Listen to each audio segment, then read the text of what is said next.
Hi, everyone. This is Jamie, and welcome to Sci-Fi Vision for August 17th for our Institute Investigators Deep Dive. Scarlet will be along in a few minutes, but I am here, and I figured I would go ahead and start things. Whoops, sorry, my other window is being weird. And, tell you all hi and welcome, and hi, Karen. Yeah, thanks for coming if you're here, and hopefully more people show up. I know sometimes at the beginning, I swear, StreamYard just takes a second, it seems like, to pick it up because my YouTube's saying there's more people. Scarlet will be along in a few minutes. I think at least she told me she did, so I assume she had a good birthday. But yes, if you missed Scarlet's party where we did lots of trivia for different things, you can still restream that, as you can our other recent show that we did Friday for the revival finale that Luke Boyce, the showrunner, dropped in surprisingly and answered some fan questions and all that. So make sure you check out those streams if you missed it. Please like the video, subscribe to Sci-Fi Vision, all that good stuff. We have more Institute interviews coming. Tuesday morning, I will be talking to Jack Bender, and you guys can send me questions for that via Discord or Twitter, or, message me wherever I'm at on social media. If you send me a message, I'll get it. And I'm not sure how long that's going to be, but let Scarlet in. Hello. Hello. So did you have a good birthday? Kimberly just asked. Oh, yes, I did. I had a good time. I mean, despite the fact it was 90 degrees or a real feel about 96, 98, and thunderstorming, I went to a botanical garden and walked around anyway, and went to an Italian restaurant and had good times. I hope it wasn't storming while you were outside at the botanical garden. Oh, it was.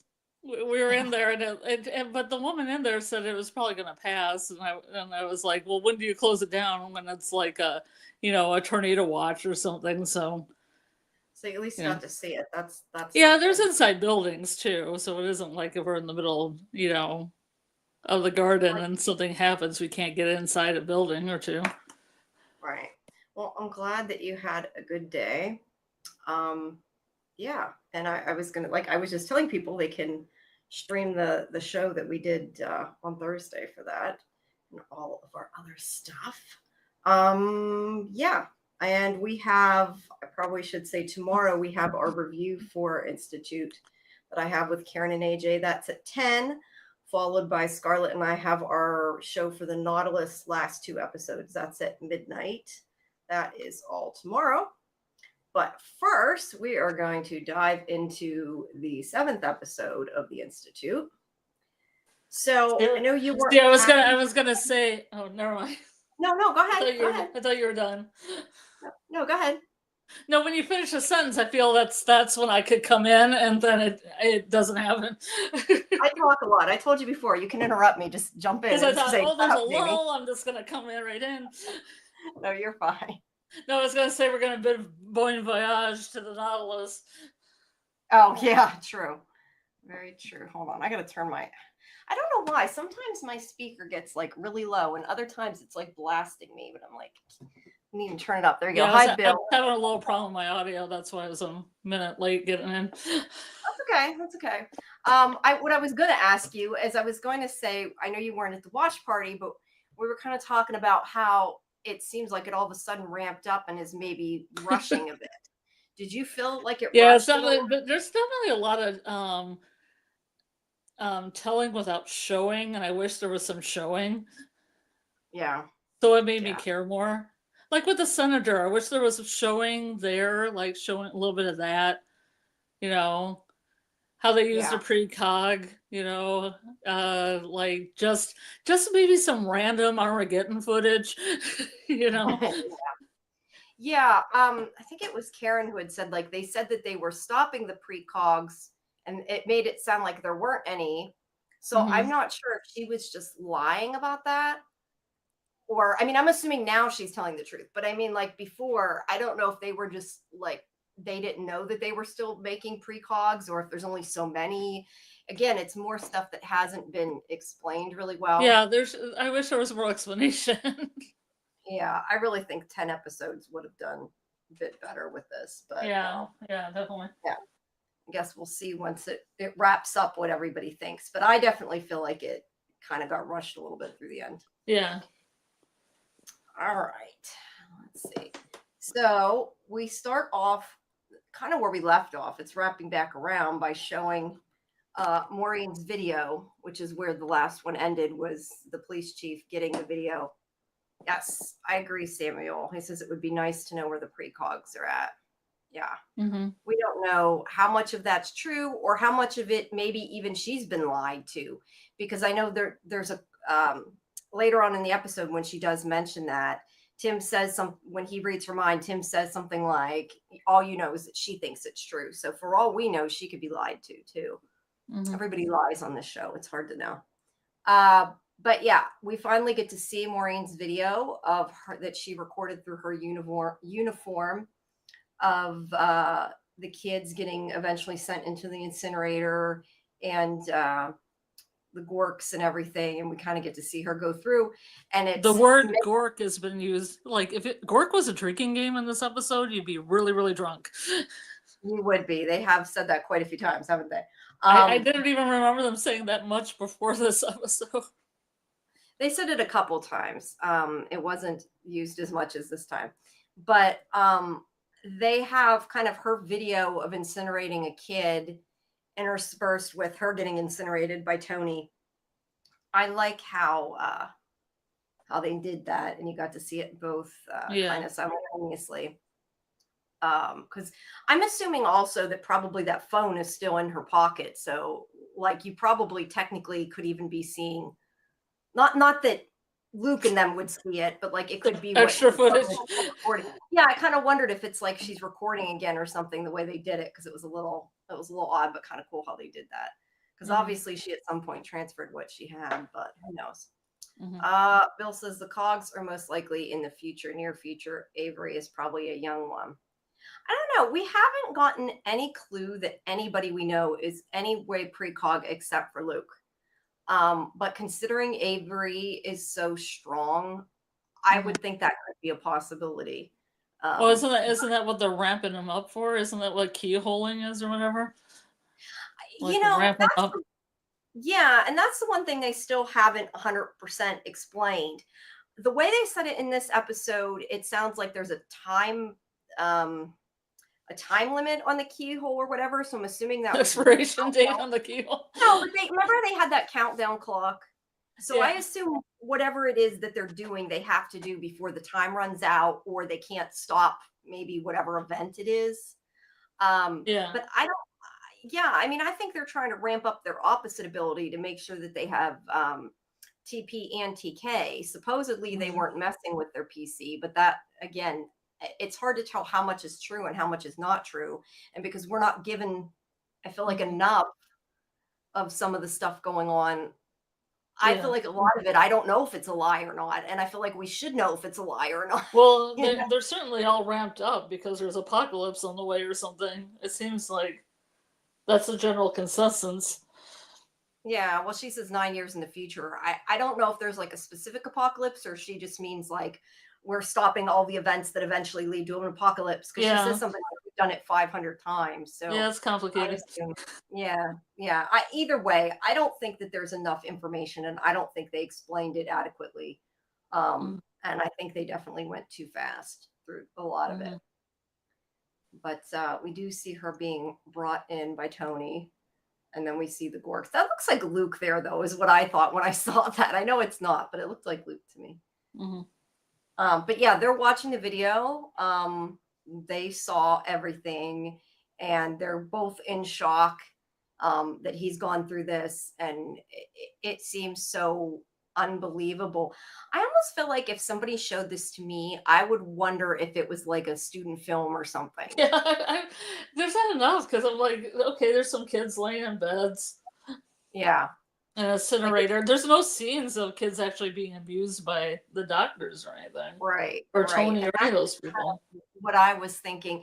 I mean, I'm guessing there's a good possibility maybe that stuff was on there and we're just not seeing it because they aren't making it gory or whatever for the audience. And I wish I was shown at least a little bit of it so you would get the idea.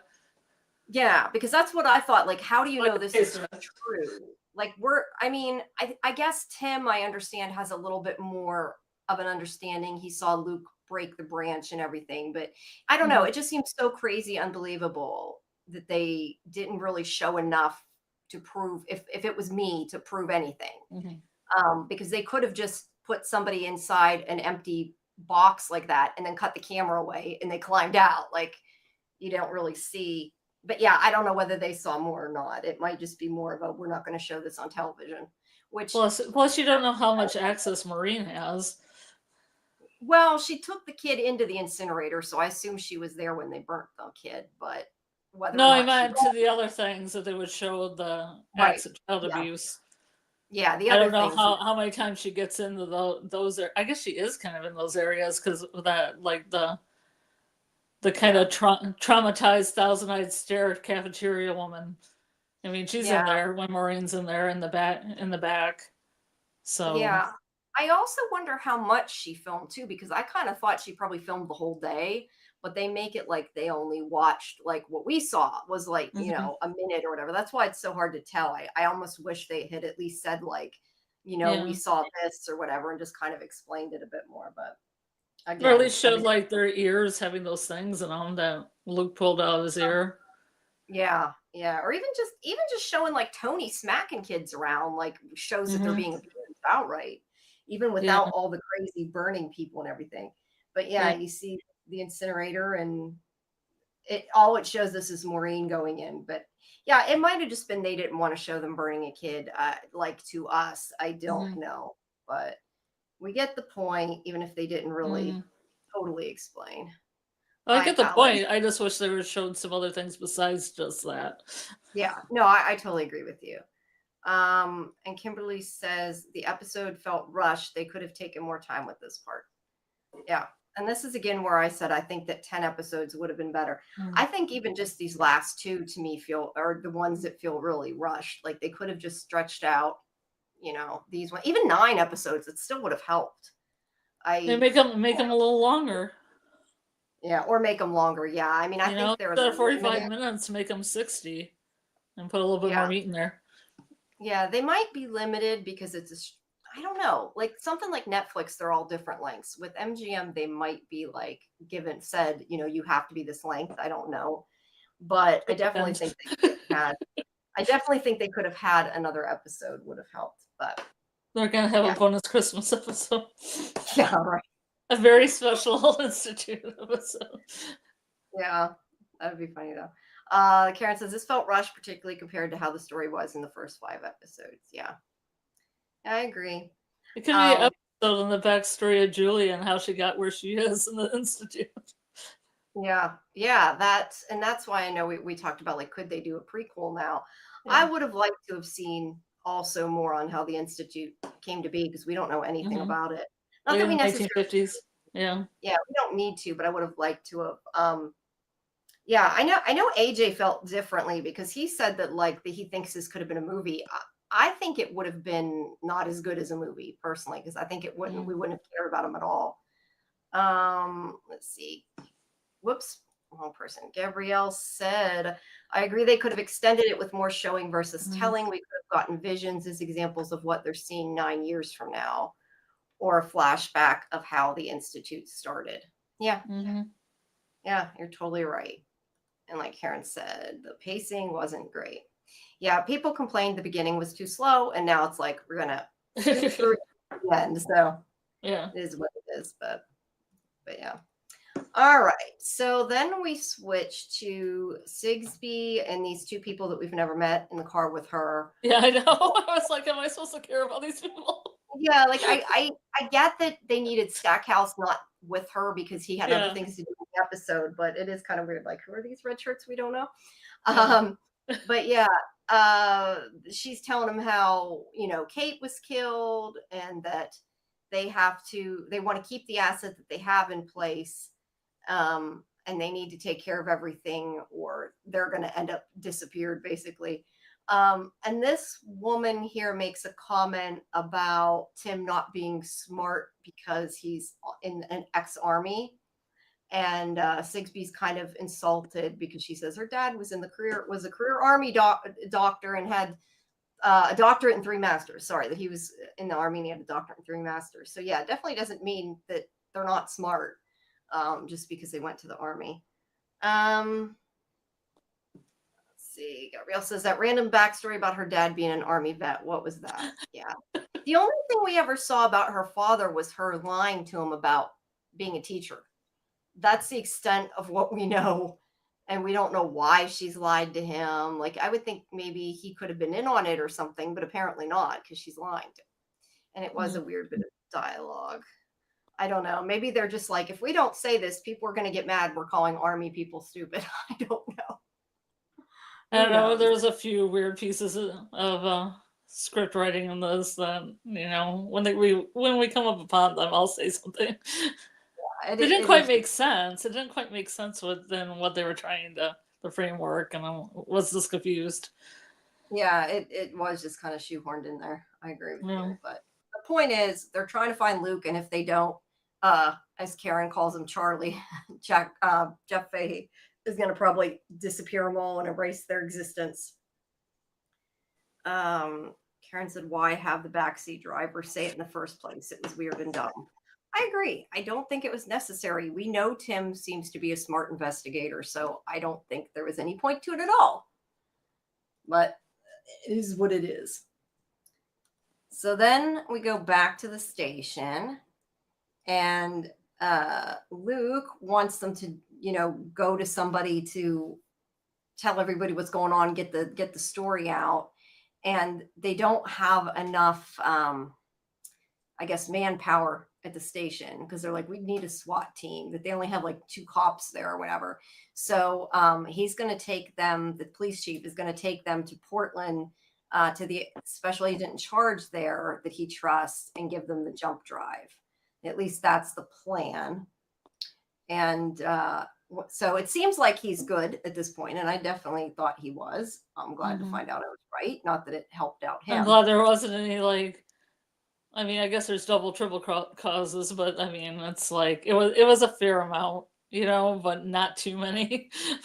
Yeah. I mean, Drew, I totally got, but him, I thought he was good, and I'm glad to find out he was.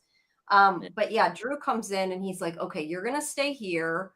We're gonna go to Portland," because, you know, he had to tell him his whole plan because otherwise they would have gotten away. But he had to tell him his whole plan, and if they didn't trust people, they should have been a little more careful. But he tells him to man the station. He tries to talk him out of it first because he would have just taken him and probably killed him. But instead, Karen says, "I'm glad at least someone in the town is not in on it." Yes. Yeah, I guess that's what I was trying to say as well.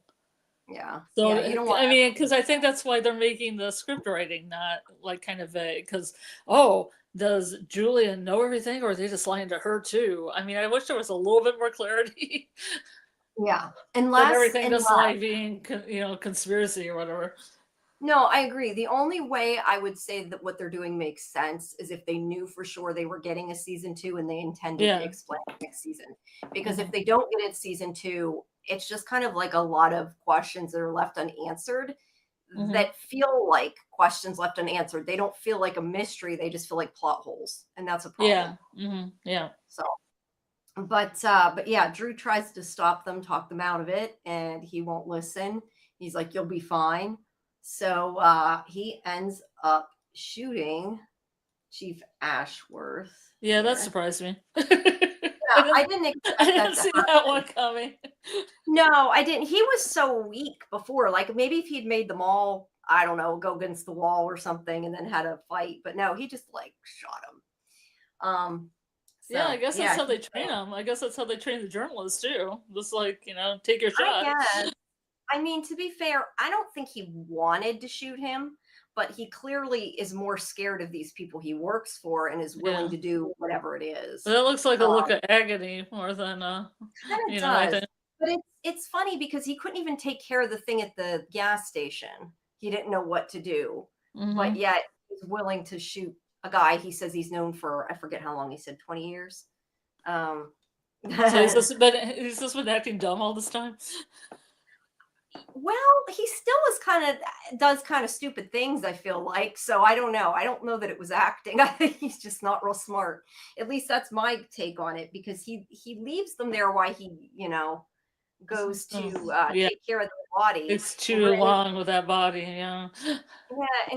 I know So that so they're the institute just hires dumb people.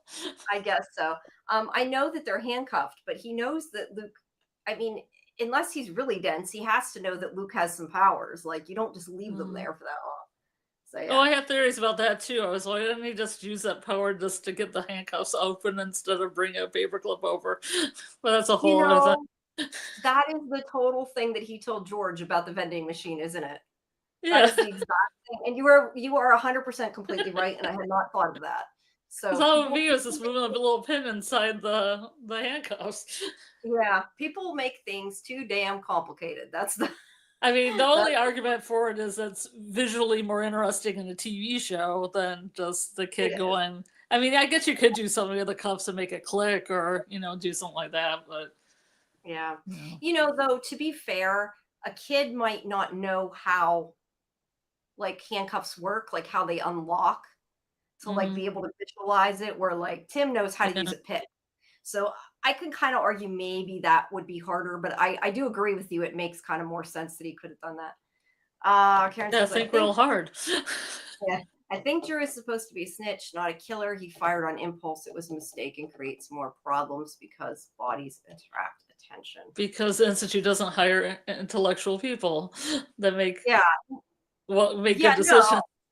yeah. I don't think he was supposed to kill him. I just don't know how. Oh, so it's a oopsie. Yeah, but he had to do something. Like, they were going to leave if he didn't. He didn't know how to fix it. So makes him look like he's a Ritter son. He kind of does in that screen capture look a little bit like him. You're right, but I don't know. I don't think he is, but I guess he could be. That's interesting. But yeah, they're like, don't kill us. And because he does say, I've known the chief 20 years. I barely know you. He's like, I will shoot you. But yeah, he tells them to cuff themselves. I still also question, like, I know he's got a gun. Don't get me wrong. He's got a gun. But I feel kind of like um, Tim was a cop. He's smart. Is there nothing he could have done to like try to fight him other than just be like, okay, and put the cuffs on? Like, I would have maybe liked to see him kind of, I don't know, at least try to go against him. Mm-hmm. Um, I mean, like I said, he has a gun. It's kind of hard to fault him, I guess but he's trying to protect the kid too. yeah, he might be afraid he'd get shot. That's a good point. But yeah, he handcuffs him. And okay, let's see. Goldchild says the Institute never anticipated someone actually escaping. That I is true. guess. They've said multiple times it hasn't happened in 70 years. And I do still think they're too lax with what they're doing. I do But appreciate the I guess at the end of that line, Golden yeah, Child. yeah, I know, right? Shrug.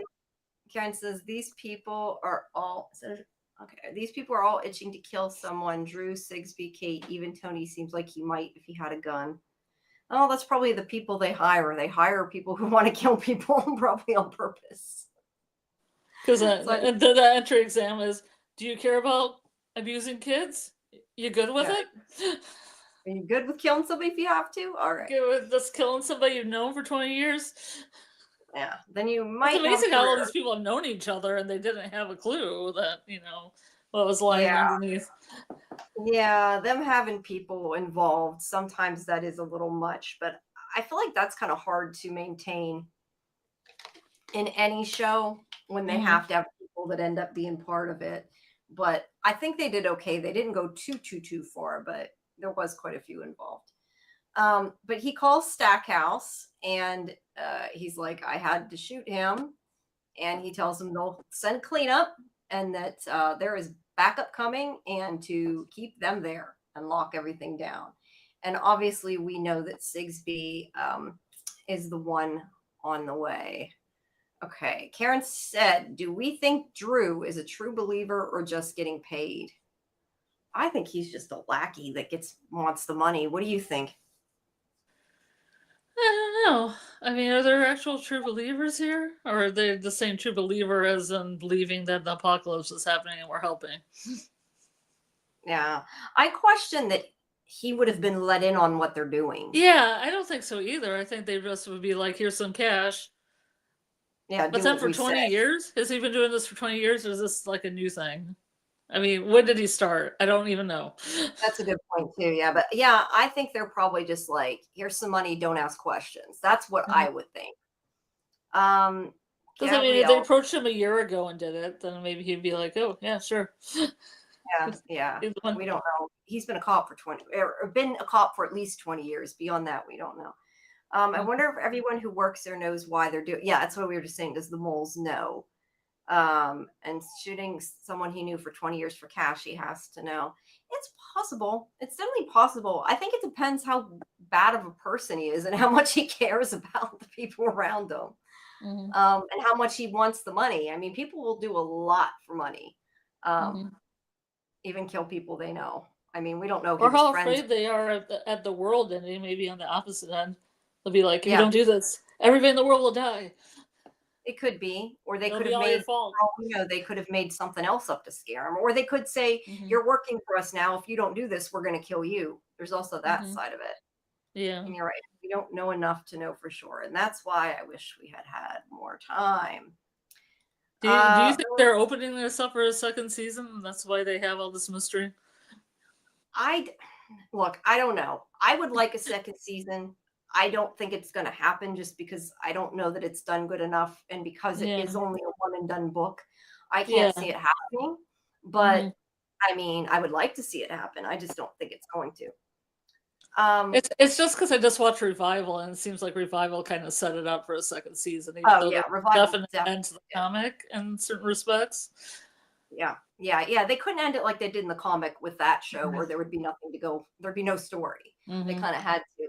But So I this, feel like they're I kind of more mystering it up, just so they have that ability to tell the story, and people want to know. I agree. I think this show, I feel like they just didn't put enough story into it to reveal Hmm. those things. Like I said, I think they feel more like plot holes than they actually feel like. I feel like they Uh, could even do backstories in some of the characters, so we just got to know them more and feel yeah, more for.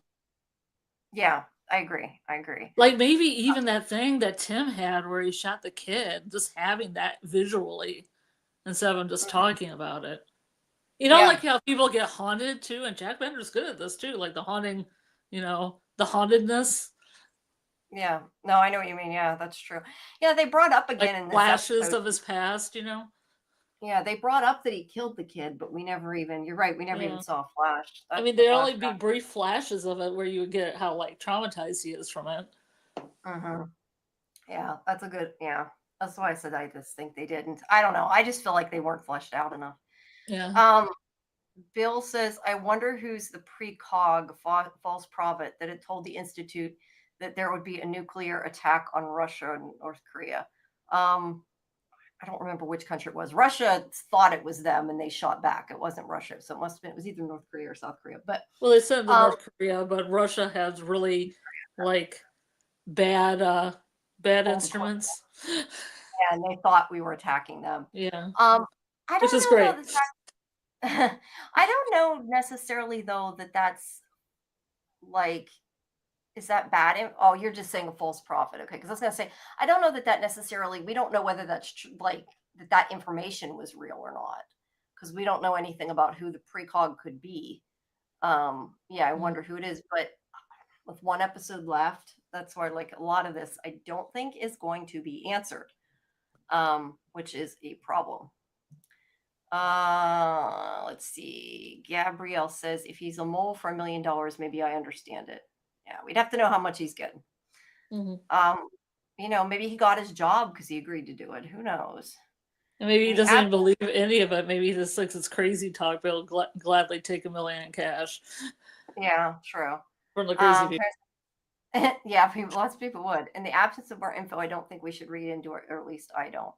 Yeah, I don't think that we're gonna get a lot of this answered. I really don't. Gabrielle says Maureen's heart was never in it. You are correct. Alice said the weasel wanted the head position. yes, I do think he would have liked to have been the police chief. Maybe he thinks if Mhm. he kills them, eventually he could be. Um, Great. yeah. Karen says there is no story for a second season. I think that kind of depends on Mhm. where it goes. I feel like because yeah, I'll just say I think that depends where it goes. I think that there could be more, but like I said this earlier in the chat though. I could see things from like other parts of this universe they're kind of building Yeah. being a story, but Kind of I like don't know a if that's Castle just Rock thing, like a yeah, Castle that's Rock. just it. Is that just other shows though? Like, Yeah. is there more to the universe besides what's in his other books? I don't know. But Golden Well, Child I'm said just he would. saying, like Castle Rock merged, like different king Oh, did it? Okay, stories and stuff. Yeah, I didn't realize like that. like Yeah, kind of like a universe, like an anthology an anthology series with different casts each season, but kind of a tie to each other throughout the whole yeah, universe, the Stephen King universe. Yeah, that would be cool. I could see that. I don't know that I it'll mean, he wouldn't happen. be the first author that just started writing a second book because something got hot. There's that too. But he's. I don't think the only thing is I don't think Stephen King is like hurting for needing to write more books or needing the popularity. I mean, he's Stephen King. Um, Well, I don't think needs the word. yeah, but I'm just saying, Maybe like, once. yes, true. But who knows how much he cares? We don't. Oh, Yeah, I don't know. The only thing you can do is yeah. wait, I guess, to see how it does. But Golden Child would be interested in a prequel season. That would make sense. Gabrielle says, I want to see how the kids develop. We're so early in their power scaling. Mhm. Agree. Karen says, maybe the source material is thin. Maybe the answers you seek just aren't there. Yeah, Possibility. I just feel like, I don't know, like the way it's there, it seems like I said to me, it feels more like a plot hole than it's just not there. Like that they should have answered it because it makes it feel thin, I guess, the way you're saying that. And he has another book coming out. Yeah. I don't know. That's why I just don't know that I can see it going on. Maybe all these looming questions are a ploy to get everyone to read the book. Maybe. But is the book very deep? More deep than this, Kimberly, is the question. Will you get much more reading the book? Mhm. Hi, Trey. We got a lot of people in the chat tonight. Thanks, guys, for being Great. so active. We appreciate it. Yeah, I'm glad everybody's chiming in. All right. So Stackhouse says, they'll take care of it and they will clean it up and to just keep everybody there. Don't let anybody in or out. And yeah, he's telling them to take care of it. I think I kind of wondered, yeah, Drew doesn't seem so smart. So is he going to be able to keep him there? I don't know. I was kind of wondering, like, I don't think this is going to go the way they expect him to go. But he has told them to cuff themselves to the bench. I think I had already said that before. And yeah, he is messing with getting rid of the body while he's talking to Stackhouse. Yeah, And it's like, let me take a really long time with this body. And you guys yes, are he has just sit at the time bench. to escape. Yeah, exactly. But they do that in a lot of shows, to be fair. Yeah. But Hendrix comes in, and this is where Stackhouse is telling him that they might have, they might live through this after all because he's been captured. And he wants to send Avery to the tank, even though he's not ready for it. Although the kid's supposed to be so strong, I'm kind of surprised he's not ready for it. But he wants to put him in the tank. And Hendrix is worried that he's too much a wild card because he thinks he's really strong in different ways. But Stackhouse says we have a keyhole in 2 hours. That's what I'm saying. I think that's the countdown clock. Excuse me, Yeah. something to do with that. And he says if we don't make it, there's going to be problems. Are we getting in 2 hours? Let's go. Yeah, we don't even have 2 hours left of the show. Yeah, So yeah, exactly. he's willing to take the chance. And I know Karen earlier said something in the chat that I thought was interesting, that they'd rather have a bunch of weak kids that aren't strong enough than have like one person they can't control. But yet they talk about how he could do all of it, but they seem really scared of that. So that's interesting. For 70 Karen, years, they haven't found somebody that is strong like that. There's only been one. yeah. Yeah, he said that there was rumors, but they've never had like proof. Karen says it's not Hush good enough for a whisper. second season. I think I've liked it more than you have, though. So I would like a second season. I mean, personally, I would like a second season, but I know you don't like it as much. The keyhole is really like Lazarus Project, how they pick the moment Mm, that they can change to avert disaster. Okay.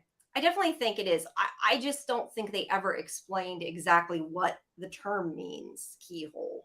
Because I said mm. this last week. Like, is it the event? Is it them going into the person's mind, going through the keyhole to stop it? Is it the count? Like, what exactly does it mean? Is just, I think, was not, to me, was not properly explained. Do I need to know more? Probably not. I just don't think it was explained right. But they are going to try to escape, which we knew. And I'm behind on the images, I guess, because that's where he's pulling the body out. And yeah, he's like, can you move that paper clip? Because he can't reach it. I look, this scene was a little silly, I gotta admit, but I liked it. I really liked the whole pulling the paperclip, and it does show how weak Luke is, and I find it very interesting. And I said this in the chat too. I think it's very interesting that the main character is weak, and it's like Avery that's the strong one, and he's Yeah. not the one we're focused on. But yeah, he's able to at least move the paperclip. There's a blood trail to the floor enough that Tim can grab it while he's busy shutting the blinds and doing everything else. And they're just kind of, you know, being sly. He's trying to be to get it out. And then when he goes to let Stackhouse in, they have taken off like we knew they would, or we assumed they would. Yeah, they're not good fake FBI agents either. You know, not so great. Across the Not so board. great. Yeah, not Oh, so there's a great. Ford. I see that they did make a Ford, like this Ford and a Dodge reference, but there's a Ford. Okay. Yeah, well, they probably paid more than the Dodge people, right? Yeah. All right, so they are looking for them and they are running. They stop and talk to. Oh, there's also, I did skip one thing. There's also a comment that that jump drive with all the evidence was on the chief's body, which I do at least appreciate. They didn't do something stupid and risk their lives in order to go back and get it, but really they kind of have no proof other than Luke. Yeah. And what was the point of moving the body if the blood was left on the floor? I kind of assumed he was eventually going to clean up the blood and just hadn't gotten that far. I thought he just didn't want to see the dead guy he shot, so he just moved That's him. true too. Yeah, I don't think he liked that. I don't think he liked he shot him. I do think it bothered Drew. Not enough that he wouldn't do it again, but I don't think he liked it. See, I almost thought the chief dropped the flash drive too, because it was kind of focused on his pocket, and I thought, oh, they're gonna find it because it's gonna be on the floor. That would have been cool. I didn't notice that, but they left. I don't think they got it either way. Yeah. Couldn't they both have kind of stood up and walked while still on the bench? I kind of, pull that thing out. Thing, but I'm wondering if the bench was like welded to the floor or something. Which, if it's part of a police station, there's a good chance it is, just because they probably do handcuff people there from time to time. Yeah. I would think, but yeah, I kind of wondered that too. Okay, so anyway, they go to see Mr. Dubira, who is the guy that Tim saved before. And he's like, we need your help. And he's like, yes, you saved me. You're the reason I get to see my family again. I will do whatever you want. And he is eager to help, even though Tim could be a trafficker. He don't know nothing about him, but he trusts him and he's willing to help. And he hides him in his hidden basement, hidden storage. I don't know what you want to call it. Hey, Doc, welcome. Immigrant basement. Yeah, it might be. I kind of wondered. Immigration. I kind of wondered if it was something like that was the point for him, that it was like if they needed to hide or something. But yeah, he hides them down there and they're just kind of quiet while cellar, basement, same difference. Sigsbee comes up. She shows Mr. Dubira the picture of Luke. She's like, I'm looking for him. He's with Tim. He's being trafficked. She makes up all this shit. He does notice. I like that he was smart enough. He noticed. He's like, "Your phones are working. What's up with the phones?" Like, because they seem to Ah, be having a problem. interesting. Yeah. The only thing that irritated me a little bit about the scene, which it really doesn't matter because they were supposed to change their mind and come back, so I kind of get it. But like his story, he's like, "Oh, they bought a sandwich and a drink, and then they left." Like they're running for their lives, They and they stop to buy they a were sandwich. leisurely shopping in my store.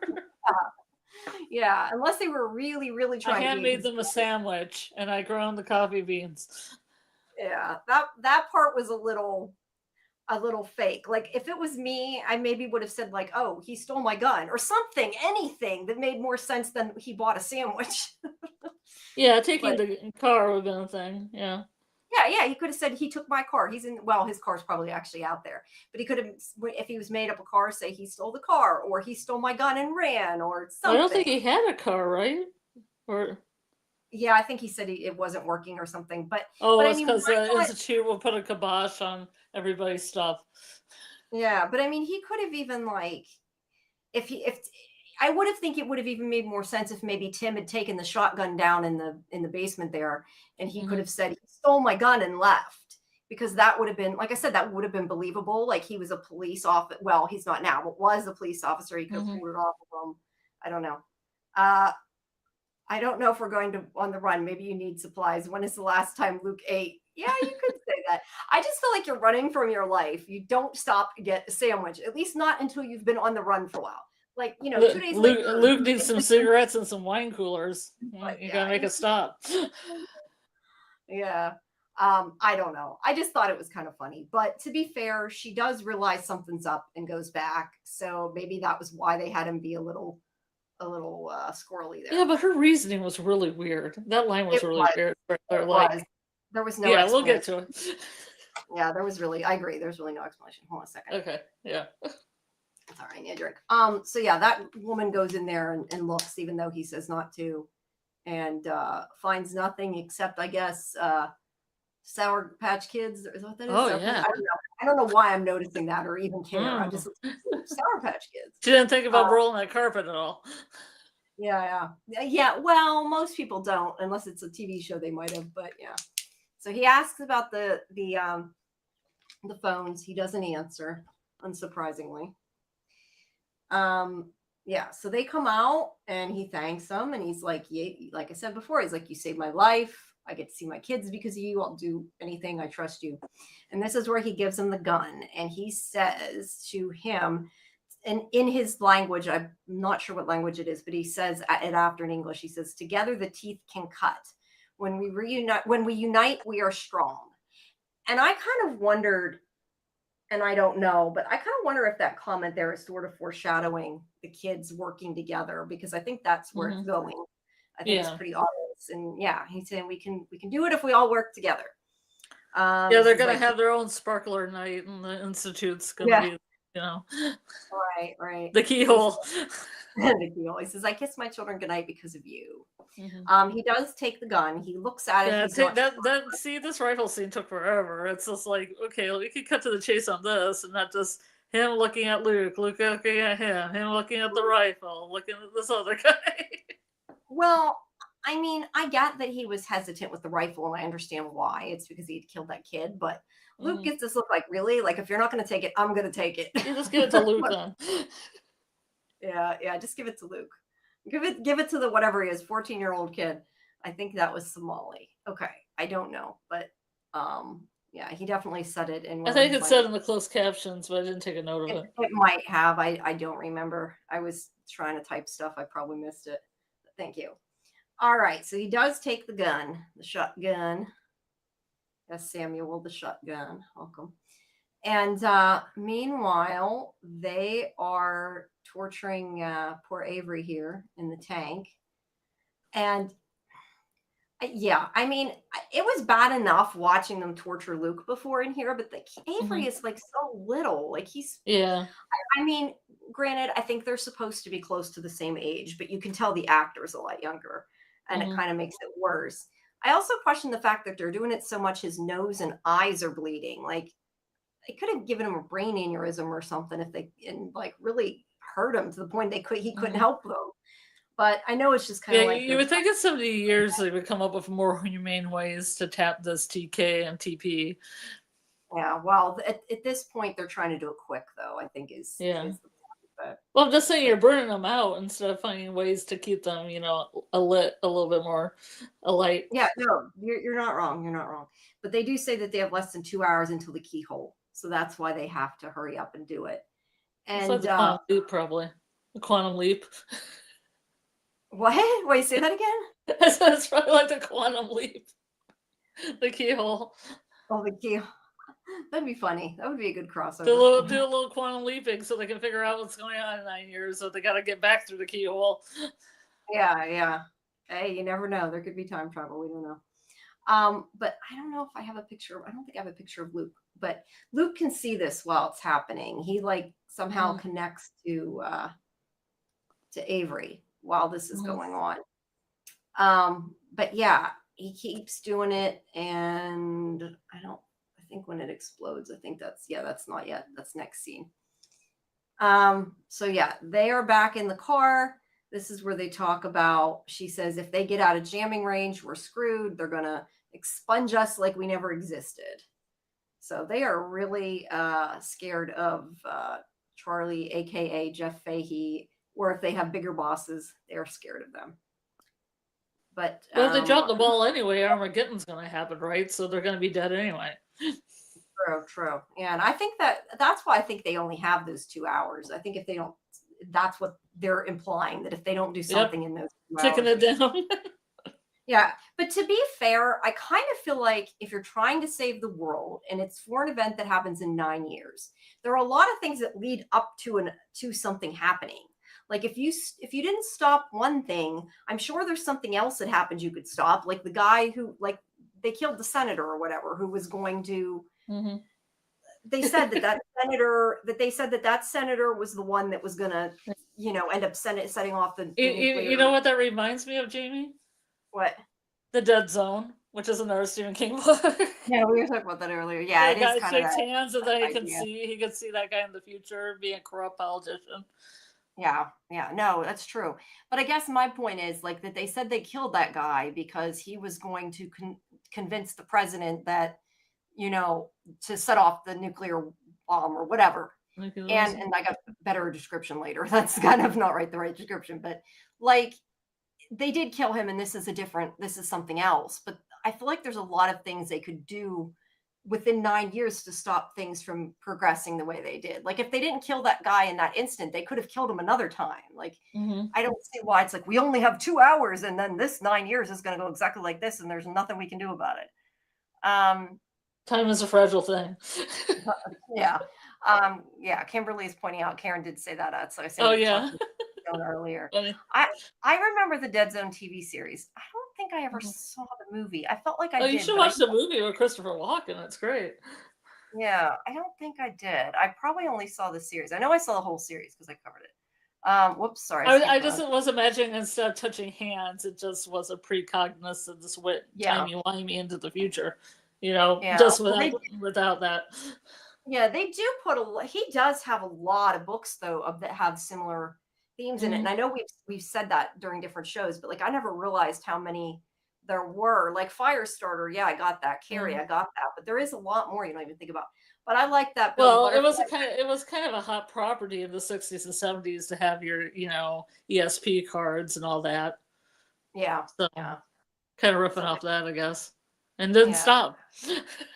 Because it made the money. The butterfly effect meets continuum. I agree, except we don't have time travel yet. Doesn't mean there couldn't be time travel. I like the butterfly effect though. That's good. Yeah, that's kind of the same thing, and that's kind of my point. Like, there's got to be something else they could have done. What about every keyhole brings us closer to the end? How can it ever end? Yeah. I guess I should say the butterfly effect's a good movie if you watch the original ending. Not the theatrical. I've watched the butterfly effect. I don't remember there being more than one ending though, but I've watched multiple butterfly effects because there was like a sequel. Yeah, because the original one, it's like where, well, I don't want to spoil it, but Yeah, but Pause there it. was Pause it for a second if you never watched this movie. Okay, give me like 10 seconds. I'll say something, just go do something for 10 seconds. He ends up killing himself in the womb in the original. okay, and that's the ending you do like or don't like? That's the ending I like because it makes a lot Okay. more sense to the ending that people got in the theater. Yeah, I remember I probably did see both endings because I'm kind of remembering that now that you said that. I Mhm. watched it like and saw the like deleted scenes and stuff. But there was also a sequel that wasn't that great. I remember there being a Mhm. sequel. There's a couple. I've seen them all. Yeah, but the original movie was good. I don't know. But I yeah, liked all of them. I've liked all the sequels. no, they were good. I just think the original was probably better. There's Well, yeah. also a movie if you haven't seen. I think it's called. Let me look so I call it the right thing. I think it's called The Sound of Thunder. Yeah, The Stone of Thunder. I have that on DVD. Okay, that's a Yeah. good movie. I Mhm. like that, and that's about basically the butterfly effect. Actually, Yeah, quite it's literally. based on like a Ray Bradbury story. Yeah. I mean, that's Mhm. basically is the butterfly effect. Sorry, I'm like, oh, sorry. I guess I don't need to read that. Hi, Muncher, for being here. Um, that's like they even. I think it's so funny they even kind of have a joke about that. I know in the recent Doctor Who, because like she steps on a butterfly and suddenly she turns into an alien, and he's got to like undo it because it screws it up. It screwed up everything because she stepped on a butterfly. So Mhm. yeah, you don't want to mess up even something little. But that is in a lot of stories. And yet, in time travel, you would just by design, but it doesn't really happen as much as Depending, you. I feel like it depends on the rules. Like there's like in Lost, for example, we always would say what happens happened. Like it's already happened, so no matter what you do, it's not going to change it. But then there's also like, which is kind of, then there's the rules like with 12 Monkeys series where like they could Mhm. change it and then like the future would update. So it kind of Mhm. depends, I think, on the rules of the time travel in that universe. But I yeah, just feel like it would splinter into so many alternate realities. Just everything you did, if you interacted with anything else, it yeah. would just keep No, going. it could. But we do not have time travel on this show as of yet, Yeah. so have to worry about multiple timelines. What kind of a mental time travel? Yeah, A, true. a seeing With of the mul- future, per se. yeah, with multiple possibilities, the ending would still find a way to occur. That's the other thing too. I kind of question, like, even if they stop that guy, wouldn't that mean that somebody else would cause that eventuality? I would kind of think. Well, I it's don't. happened 500 times. Yes. Yeah, true. That's very true. All right. Okay, so they're going to see Wendy because he trusts Wendy. And I think after this episode, I do think Wendy Mm. is There's not going to be pretty. a big double cross where she crosses at the end. Yeah, I don't think she's going to cross everybody. But I for a long time wasn't sure, honestly, because it kind of kept my thoughts kept She changing. shoots Julia and she's like, I'm the big cheese. That would be funny though, wouldn't it? Um, yeah, so Hendrix is like, this has never happened before. But at least he's alive. He is alive, the kid, and yeah, that's all we care about is that he's alive. But yeah, it's never happened before. They haven't had somebody that strong, so they're not sure what to do at this point. I wasn't sure what to say about the special effect of the glass. It was okay. I mean, it wasn't It was like okay. yeah, that would be my answer. It was okay. It wasn't I mean, I know they don't want to spectacular. It wasn't blow bad. glass up around a kid actor. I get it, but I wish it looked a little better. Yeah. Yeah, it had. I mean, it had to be digital, or they would have had to use a stunt double. And I think still it would be digital. They don't usually use exploding glass, although they could have used like fake glass. Like when they use like bottles that they smash over people. Mhm. Or they But could they're do not one of really the glass. glass breaking. They can do layers of the glass breaking and then putting an actor in there, and neither of the things touch each other. Yeah, they could. I mean, Legion did a lot of really great practical stuff mixed with computer effects. Yeah. Well, or like I said, just use fake breakable glass. It isn't really glass. Yeah, it's true. What if you Well, need this two is probably pages? not glass either. It's true. Yeah. I don't know. I'm guessing it was probably for an MGM show, just too expensive. Yeah, exactly. That would be what I would Don't think. dream so big. Bring it down a couple notches, okay? Yeah. If they don't somehow connect Annie to the Institute, this show officially sucks. I mean, they haven't had Annie in it for a while. I think Annie's just another one of those things they're probably never going to answer. unless they get a season 2, maybe. But I don't. Maybe in the book. Yeah, I don't know, but I guess she wasn't the same character in the book. It sounds like so. I really No. don't know. But I haven't read the book. I'm going by what people have said. So. Well, they called her Orphan Annie, so I assumed she was probably one of the kids whose parents got killed, and Yeah, yeah, maybe. I I thought the don't know. name. I thought the name was a tell, but maybe it's not. Could be. Yeah, I don't know. I just know she's, I think, a different, or at least that's what I understood, is it was a little bit different character. So I don't know. But Wendy is talking to them, and she says that she couldn't get a hold of the police chief or anyone else because the radios aren't working either. They're like, we got no place to go. I love Wendy's comment here, though, to them. When she sees Luke, she's like, "Did you hit him with my car?" That was her response. Like, she sees this kid all banged up, and she thinks he hit him with her car. Like, she's never getting that car back. You may just give it up. But yeah, I don't know. I just thought that was funny the way she did it. But she does say that he sounds nuts like Annie. But then she says that she drove to the cell towers and everything looked fine. So she's confused too why the phones aren't working. And it does seem kind of suspicious, she basically says. And he just says, we need to get him out of town. Drew shot the chief, killed him. And she kind of believes some of it, but she's also like freaking out. Like, that doesn't make any sense. Why would he have done that? I've known him for a long time. And then he's like, oh, Kate tried to kill us too. And she's like, really? Like, all these people are trying to kill you. So yeah, they're trying to convince her, and she's not sure what to believe. But then we have, I don't know why I didn't take a close-up picture of them, just that picture. But this is where Sigsbee decides to go back. She says that there was something up with the shop attendant, and also that kids tend to hide when they're scared, not run. And I think that she changed her mind really quickly without explanation. And also, I don't think that sentence even makes sense to me, because it makes no sense.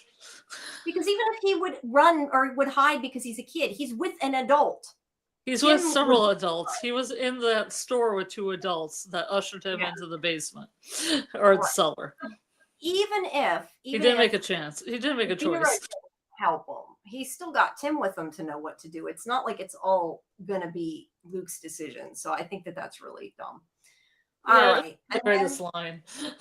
It isn't. So then back at Wendy's, they look at the article, which he says hadn't finished downloading before, but he had already read that Luke was a person of interest. So that comment was something else that didn't make sense to me, but wasn't really important. Luke says he was kidnapped, and she's like, I'm sorry, but you need, to go to the doctor. And they tell her about the drive a little bit. And she just doesn't know if she wants to believe them or not. She's sort of on the fence there, basically. Yeah, originally when they came out to Wendy's house, I thought they were just going to take her car and go to Portland. He's taken enough times. He could take her cop car too, although I think. Yeah, I mean, what's another car really? At this point? Yeah, I want to know though how she does she have 2 cars if she didn't really need it, or did somebody come and get her for work? Like, we never got an explanation of that. And I know it doesn't matter. One was her work car though. Yeah, but the thing is she was needing it to go to work. So why didn't she just take the police charger in the first place, or cruise, or whatever it's called? It's probably at the police station. Yeah, well, somebody had to get it to her. And yes, Karen, I know. Karen's, oh my God, I know what Karen's going to say. It doesn't matter. You're right, it doesn't. It totally matters. It matters to me, okay? It's just one of those little things that I know is just a nitpick, but it's just something stupid that's going to drive me crazy. No, I know. I nitpick all the time. I know, Karen. I nitpick.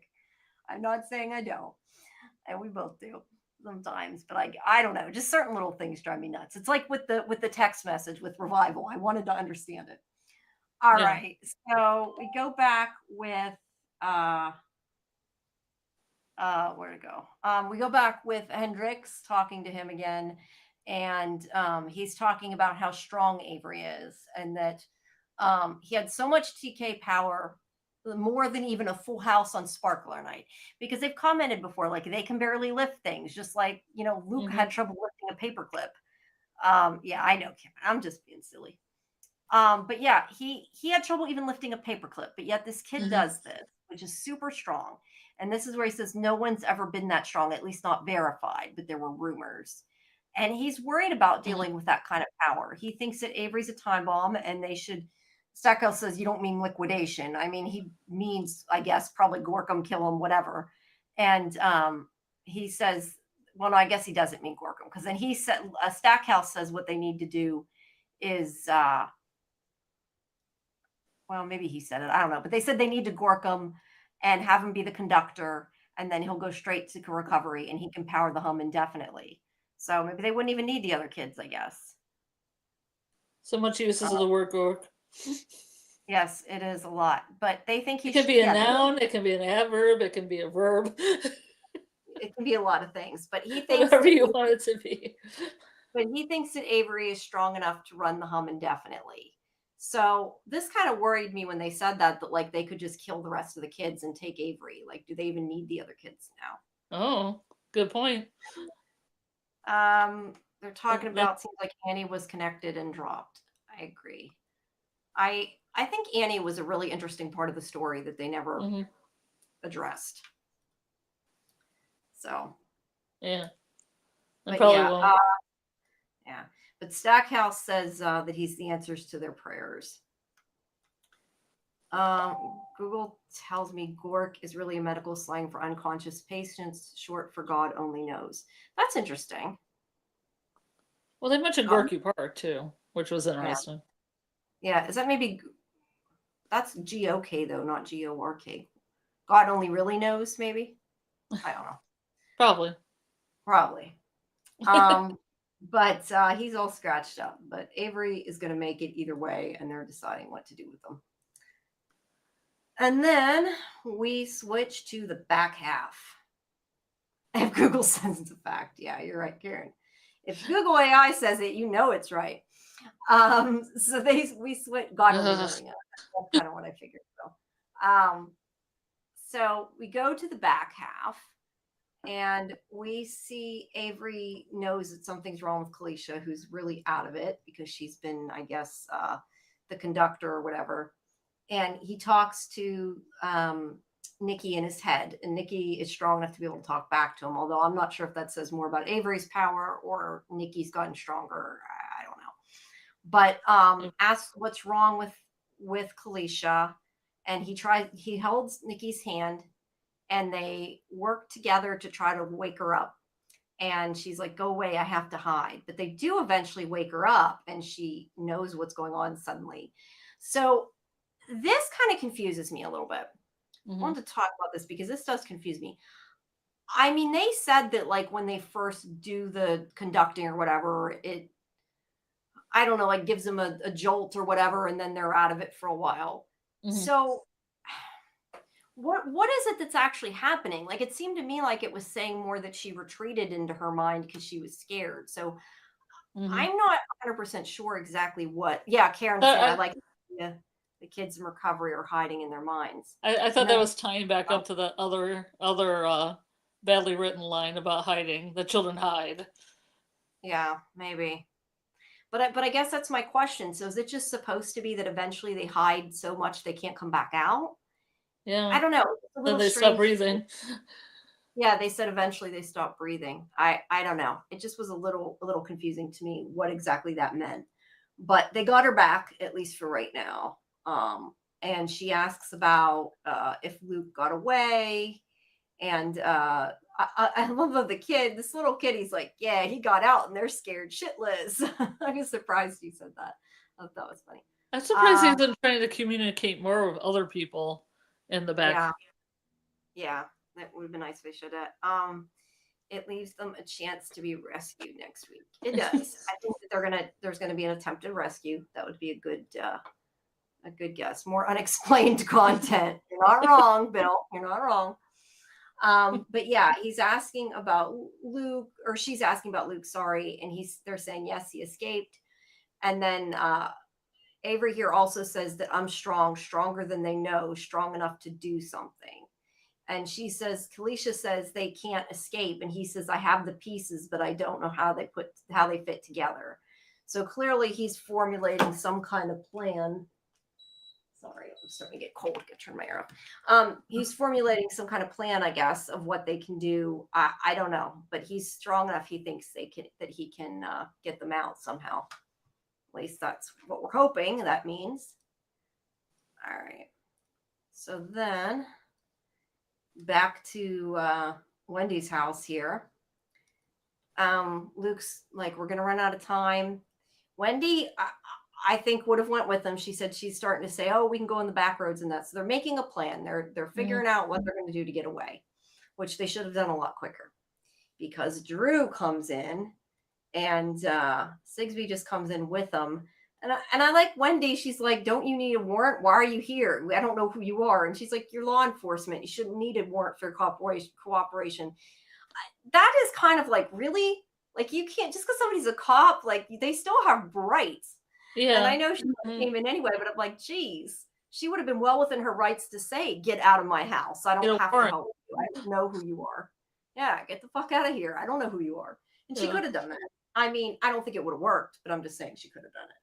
Yeah. But yeah, Sigsbee is Sigsbee. She's still, just like, I'm going to do what I want to do. Yeah, you're the law enforcement. You know the law. But she just told her the law. She's like, you need a warrant. And she's like, no, I don't, because you're a cop. You have to listen to me because I say so, because I'm FBI. That's kind of what she said, isn't it? Like, you're a cop, so you should understand I'm FBI and I'm important, which she's not really FBI, but. Or else Drew just freaks out and shoots her like he did with the chief. Yeah. Well, I don't know. That's kind of how I took it. But either way, she comes in and she tells Wendy, Tim took this kid.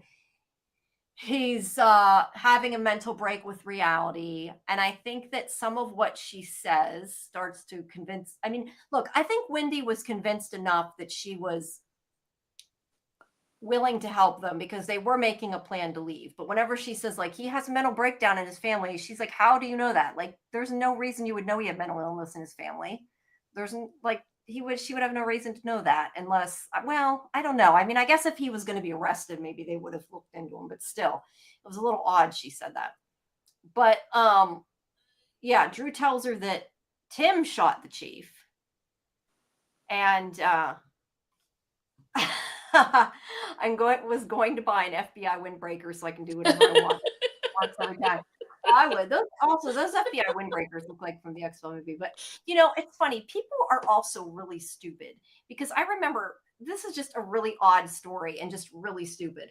But this was in 98, 99? I don't know. I was a teenager. And we went to a convention. It was to an X-File convention. And it was when I had dressed up as Scully, and I had like an FBI tag on, and I was younger, and I went on. We stopped. We went to McDonald's or something. I forget. It was like we were on the way. I think we were on the way to New York or something, and we drove there. And there was like this woman in there that was like started talking to me that like really thought I was FBI.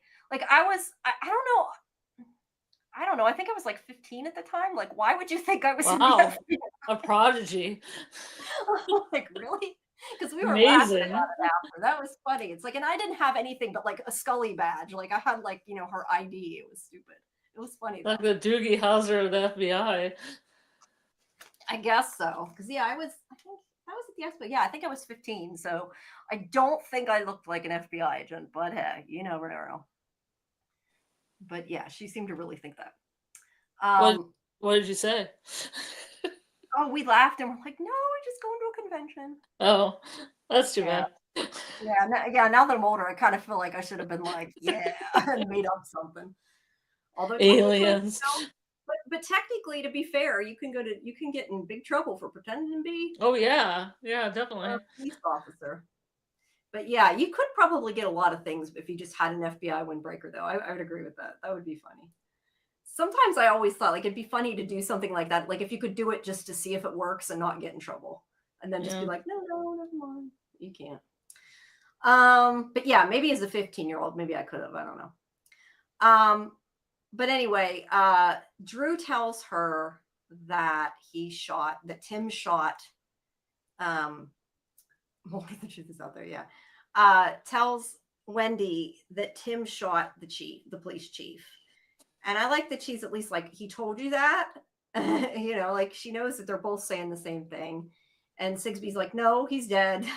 So um, they're not going to leave.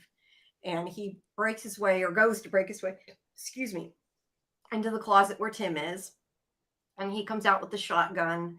And this is where Wendy's like, just give him your weapons, do what he says. We're supposed to I like de-escalate. how she tried to put her body in front of it really awkwardly first. Yeah, it's funny. But she's like, we've been told to de-escalate. She's like, I'm not saying I'm on his side. Just let me take everybody's gun. And that's where I'm not sure.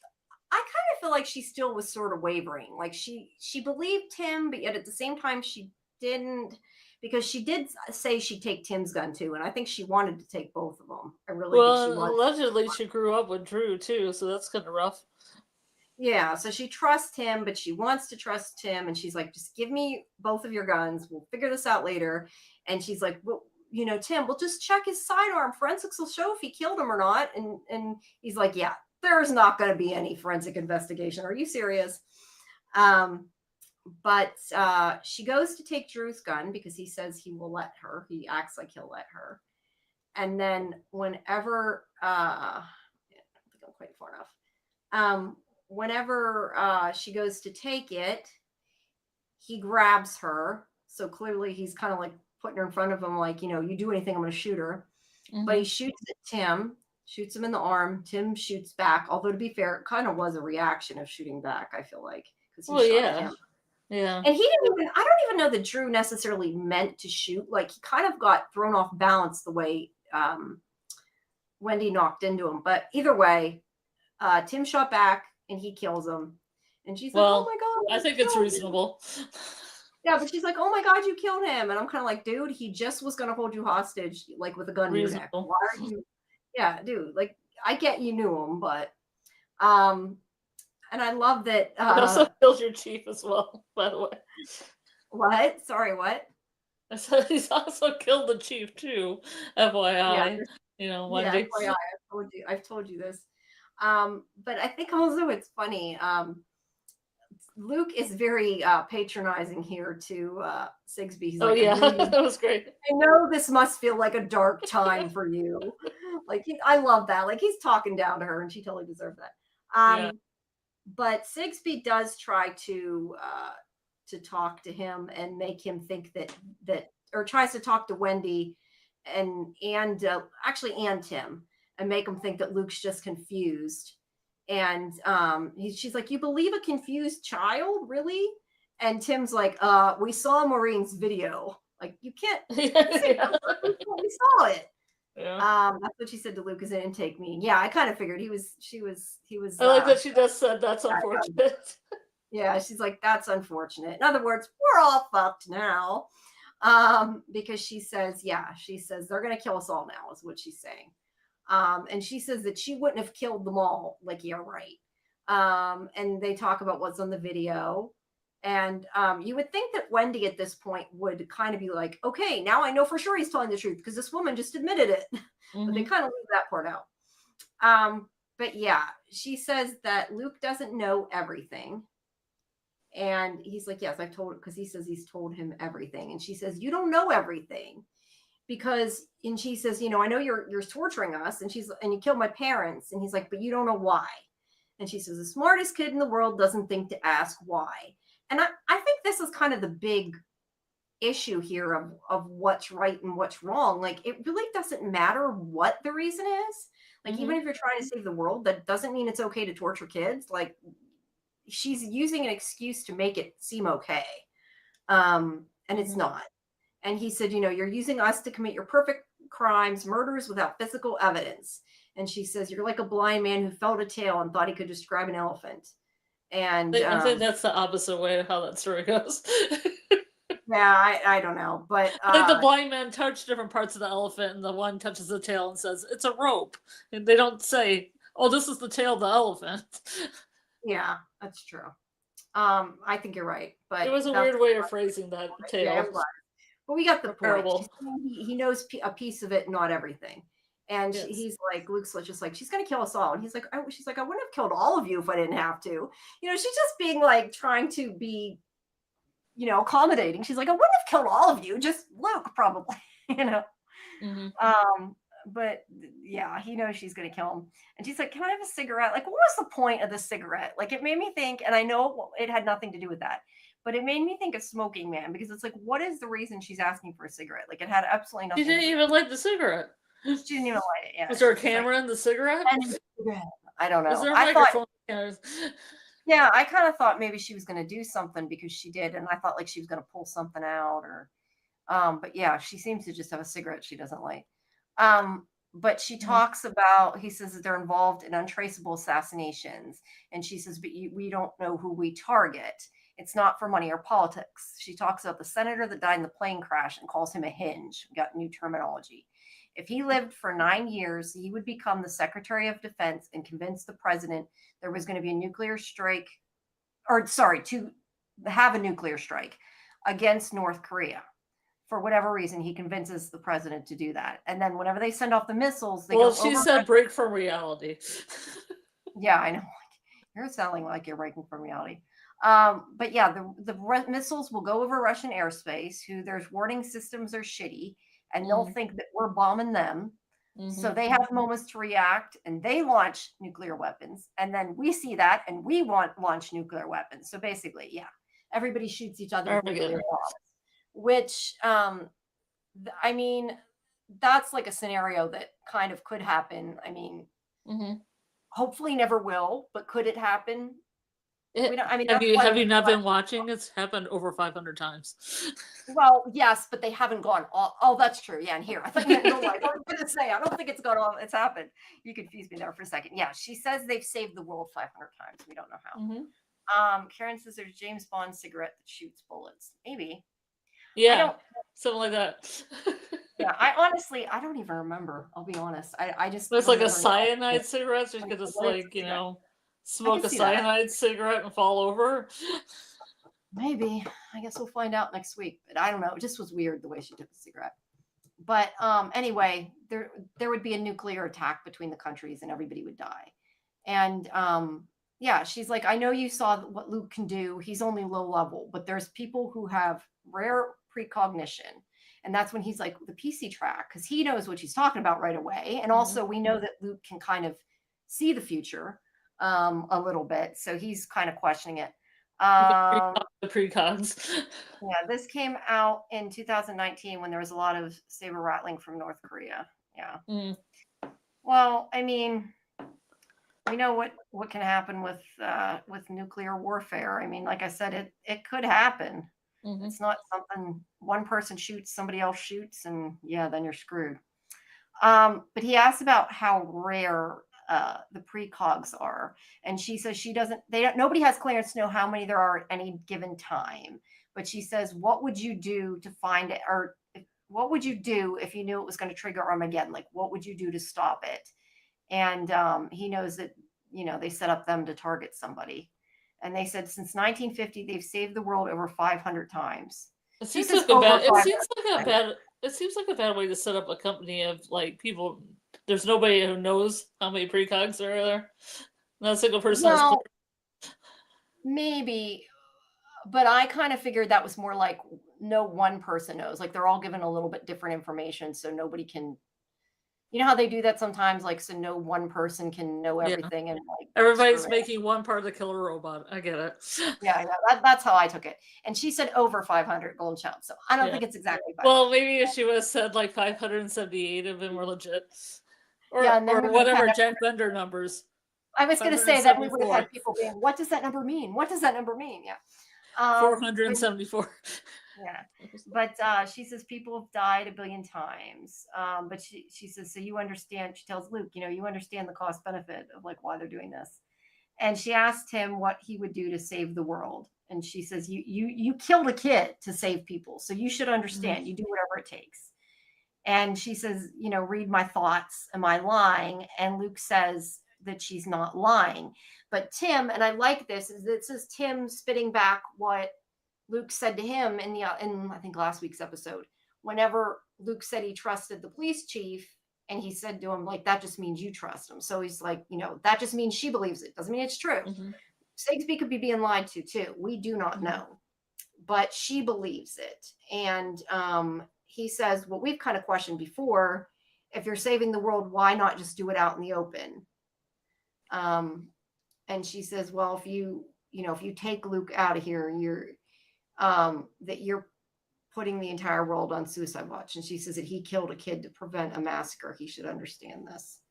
And of course he doesn't. But yeah. But why is child abuse the only way to get there? Yeah, and I still think they could have to be heroes and do it without like killing people and draining them. Like there's got to be other people like Avery. They'd be willing to help. I honestly thought, my thought after watching this episode was she's talking about how important PCs are. I thought that like maybe Luke was going to like sacrifice himself and be like, use me, let them go. I'm a PC. I can do what you really need type of thing. That was what I thought. Karen says, I can't decide if Sigsbee is lying to Luke or if Charlie is lying to her and she believes it. I don't know. I tend to think that it's probably true. But if it is, I don't know how I feel about that, because it's like, I understand her point of view, but like I said, you can't torture kids to get it. But or enjoy it. I mean, they don't only torture kids, right, but they enjoy the whole thing. Right. But does that make, and that's why you kind of, I don't know though, it kind of makes you question, like, is what they're doing bad if they're doing it for the right reasons? And then you can get into a lot of different questions of what's I think that's the point. But yeah, and that's why I think she's probably telling the truth, but I don't know. That was just my automatic thought. Karen says the Lazarus Project has a much deeper examination of why you don't save the world out in the open. That's true. Although I never saw the end of that, so I'm trying to remember their explanation. Maybe I didn't get to that part. I need to finish that show. That was a good show though. I really liked that. I just had, I think it was like on my DVR and it disappeared or whatever because it only stays so long. Yeah, that kind of sucks. And yeah, it does. Like they have a time limit. They didn't used to have a time limit, and I take forever to watch things. Yeah, but it's a weird variant time limit. I still have Creep Show episodes on there for 2023, but then they started erasing like Fargo episodes before the year was up, and it's confusing to me. Yeah, what makes it erase some and not others? I don't know. Because it really sucks when you go to watch a series and one of the episodes is gone, and they're like, "Is that just a con to get me to pay for an episode?" I think it's different though too, because I for like a couple years had like a whole bunch of Doctor Who saved because I didn't bother buying the DVDs, and like I think they're all gone now. So it does suck. It was like a new thing it decided to do. They really get into the repercussions of changing the future, but on a very personal level. I don't know, but it's on streaming now, so we need to watch Lazarus Project. I think that would be a good one for. Although we have so many other watch parties we need to do, but I think that would be a good one. How many seasons is it? I think it's 2. It's not long. It was canceled. It wasn't super long. Yeah. It was good though. I do remember I really liked it. I just had only seen a couple episodes just because I didn't have time to finish it. But that is the end of this episode. So yeah, we're rushing headfirst into the finale. Rushing headfirst into Armageddon. We can only get through that keyhole. There's got to be a lot that's got to happen before the ending. I mean, even without having, if you hadn't seen anything, I think that like my thoughts were they've got to rescue everybody, or they've got to kill everybody, or they've got to do something. They got to rescue everybody, or they got to kill everybody. Well, I mean, kill all the bad people, or rescue all the extremes. Rescue all the kids, yeah. But they could kill everybody at the Institute. They could. So there's going to be I feel like there's going to be one kid at least that sacrifices themselves for the greater good. Maybe Luke. There's going to be some kind of showdown. Maybe Avery, maybe Luke, yeah. But there's going to be some kind of showdown. I think that's a good guess. And we only got one episode left to see whatever the hell it is that happens. I really think they rushed the ending too much. I mean, I like it, but I think that it went slow and then it went fast. They should have paced it different. And it might have been a little better. But we have 1 week left to see, and then we'll have everybody's final opinions, and I guess we'll know if you guys agree or disagree. But no, there's a cliffhanger, and they were thinking they were going to have a season 2. Yeah, I mean, I've said it earlier. I would personally like to see a season 2, Does it need a season 2? Maybe not. Does it make sense that there's going to be a season 2? Probably not.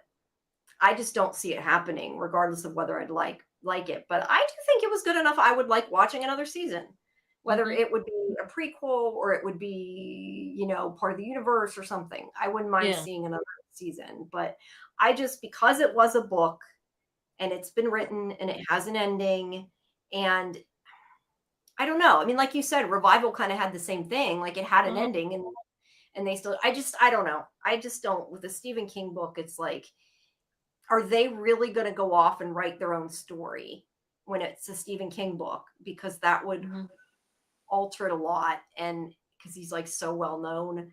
And if he has a book and other series coming out, I don't think he would have the time to write another story. So I don't know. I guess. Or there's a couple years between seasons, he might. I guess that's true too. That's definitely true too.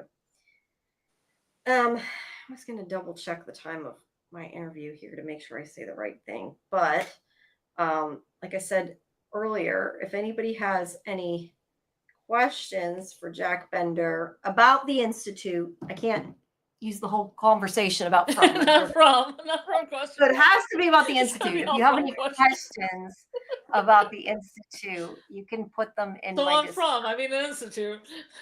Yes, I'm making sure I specify that. You can put questions into Discord or private message me. And depending how many questions I get and how much time I get, I will try to ask him everything I can. But it is early Tuesday morning. So if you're going to send him, I need him soon. But he did direct this episode and the finale and the pilot. It's got to kind of be. I want to ask him what influence he had on the artwork of this one, because he did all the artwork for From. Yeah, I kind of wonder if he did the posters and stuff. Because I did see something similarly that he did that looked like some of the graphic design that's on the walls of some of the kids' rooms and stuff. I didn't even. Artists have more than one style of drawing, and one style of painting. So I don't think it's going to be a drawing that looks like the Man in Yellow or something, and we're going to be like, But I think that's a good question. That's one of the ones I have written down, asking about the artwork. And I also am curious what he thinks about the fact that people were connecting this to From, even though they probably shouldn't be. Kimberly was saying about that. That's right. Well, it has some Jack Bender signature stuff. I think some of his stuff is just a signature style. Using certain numbers, I feel like is his style. It's like little signature on everything. Yeah, I don't know. We can see that close to know literally if it's his signature's on it, but I haven't seen anything metaphorically, Jamie, not his actual signature. Well, no, I didn't know if he meant for sure. What I was gonna say, I meant his signature style, like things that he uses in From that are also in the Institute might just be a personal style, a choice. Oh! I thought you were still talking about the paintings. Okay, no, now what you said made more sense. I thought you were saying that the paintings look similar. Never mind. No, I meant a signature work, like a signature, metaphorically a body of work, like a style, like a a calling card, if you will. Right, but a lot of people seem to think early on that they should be looking for From clues, and I'm kind of curious. That's because everybody's just hungry for more From. Yeah, but I'm kind of curious what he thinks about that. Like, does that drive him nuts or not? But they are. You're right. They're old school clue hunters. They're like people to be fair though, that like web mazes and things like that. I mean, they're kind of our people. We would have been like this with Lost. I think we've gotten older now, so we're a little more mellow. But I feel like if this was Lost, that would be us, right? From is great at everything. From is very good show. I'm sure everybody likes From. But So what was Karen saying about this 70 years thing? Trying to avert things since 1948? So is each conductor mission working towards the same goal, this one nuclear thing? There has to be more. They have been at it for 70 years. Were they trying to, I don't know, avert this one thing since 1948? Avert this one thing since 1948. I kind of assume they're all different missions, that they're all different times they've tried to save the world, like not necessarily the same instance. At least that I was hoping there'd be aliens, I was hoping aliens would be attacking Earth, just other situational things than just one thing. Well, they would have to But have atomic first, then nuclear yeah, in but 1948. to be fair, a lot. I mean, I feel like there's always different ways people are destroying the Earth. So I'm sure Mhm. there's multiple things they've had to avert. Yeah, Like who this doctor was, who knows that they had to yeah. use in order to the mob boss. Like Hmm. I don't think that was necessarily to do with the same thing.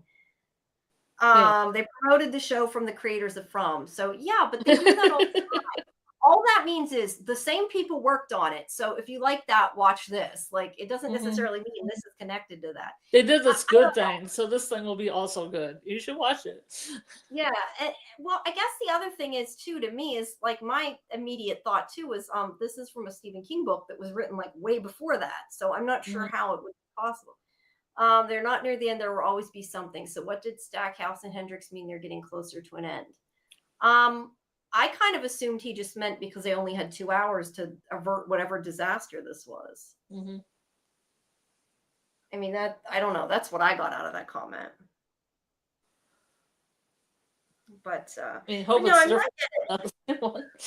yeah, but no, I mean, I get it. Everybody's looking for connections. Everybody's trying to get more information because you're right. They're hungry for more information. And, everybody's opinions and thoughts are valid. I don't mean to be like, oh, people shouldn't think that. Like, I just personally don't think that that's what's going on. And I don't understand thinking that, I guess, when I look at it. Like, I don't get it. But yeah, like I said, I guess if it was lost, I would maybe be doing the same thing. I don't know. But I'm just kind of curious how he feels that like people are that like hungry for more, I guess, and Mhm. that wanting to dig further and everything. So, but yeah, as I was saying, you guys can send me questions for him, and as long as you get them to me before Tuesday morning, depending, I don't know, I have not gotten information on how much time I have. It could be 5 minutes, it Mhm. could be 15 minutes, so I may Mhm. get like one question. I don't know.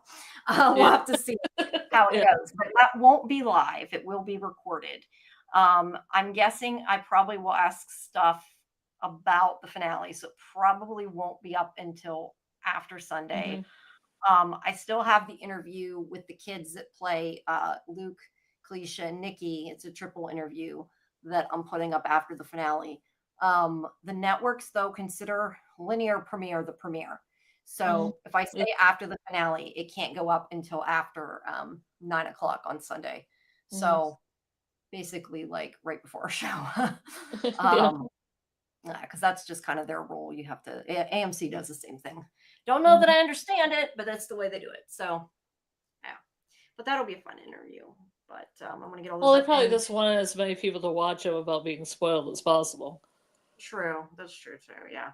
I And mean, as people for spoil things right quick, they do, nowadays.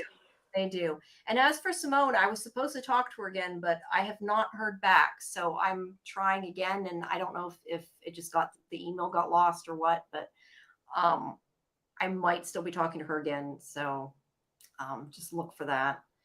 And yeah. But do we have anything? I don't know if we have. Do we have anything else for the episode? What do you think's going to happen? I want to know your theories. What do you think's coming? Oh, I said my only other comment was I thought Ben Burns was slipping into a British accent a few times. You thought you saw what, Ben? Ben Barnes was slipping into his British accent a couple times. Okay, I didn't know you said Ben Barnes. Yeah, Yeah. yeah. I tend to forget that they're British because so's the one who plays Luke too. Yeah. Forget.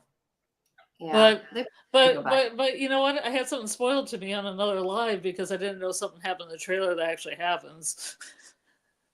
I haven't seen the trailer, so I can't. Yeah. I can't help you with that.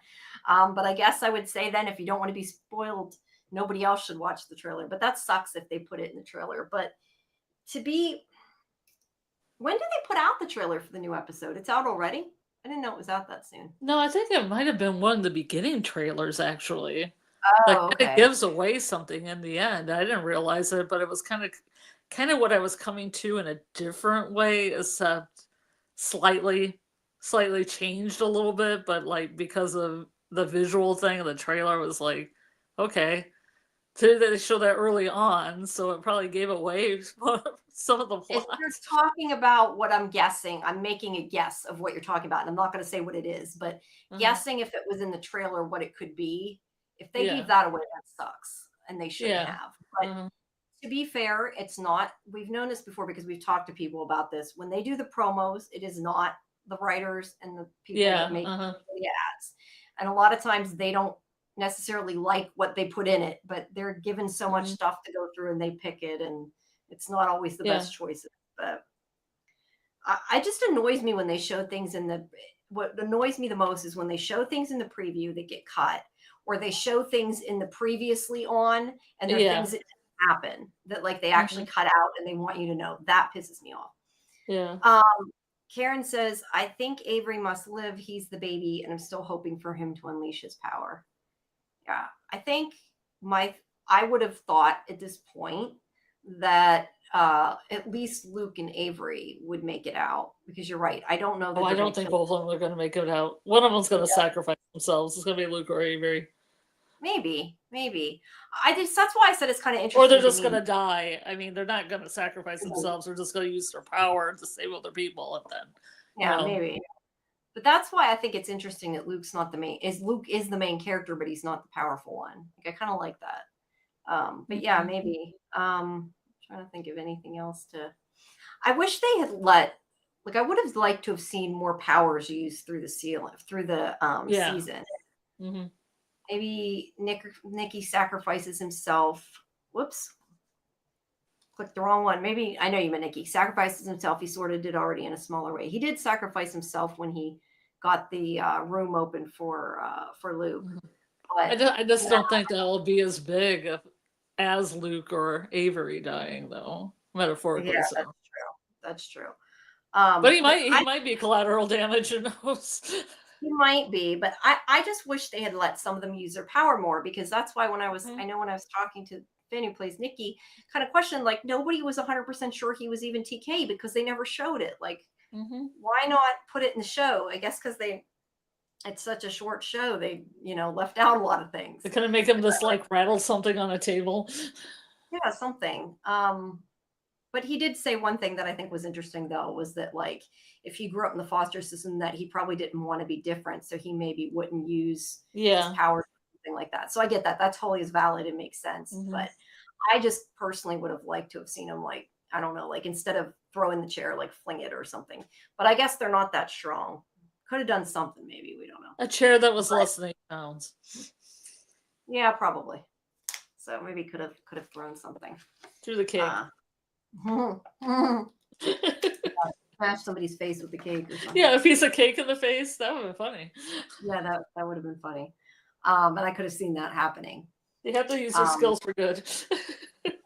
Yeah. I don't know. I just think that it would have been nice to see it. And I feel like if I was an actor in the show, like, I would have been really disappointed if I didn't get to, like, use my powers, Yeah.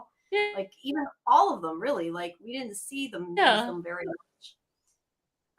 And it would have been cool. Like, at least Luke, like, got to break the branch. He got to move the paperclip. Like, they're little things, but they were important, Or like, I mean, I guess it depends. Like, you see Kalisha using her mind reading power a lot, but that's not like a physical. And Avery reads everybody. So you see a lot of telepathy. You just don't see a lot of. Just not and we don't see any PC at all. Right. I was going to say, though, except to be fair, Avery broke that glass today in this episode. So yes, it's true. It's true. He got to finally. But yeah, what do you guys in the chat think? We've got like a lot of people here tonight. I'm so glad everybody is showing up for the show. There's quite a lot of people. But yeah, does anybody else have any theories in the chat that you want to share? I know Karen just said about Nikki and Avery. Anybody have any other? Oh, I missed this one. Something else too. I think Sigsbee must die. There's no way to have a satisfying ending when they're still alive. Or Tony? Does Tony also go? Yeah, and/or Tony. Yeah. Tony becomes a hero and saves the day. Yeah, I don't think so. But yeah, I agree. Having Sigsbee and Tony die, like, would be really satisfying. Do you think that Wendy and Tim are going to hook up at the end? They put their relationship in there without there being time for it to begin with. Like, I get and totally know that it was in the book, but it was kind of a waste. It's like 5 years later and it's them getting married, kind of a deal. Flash forward.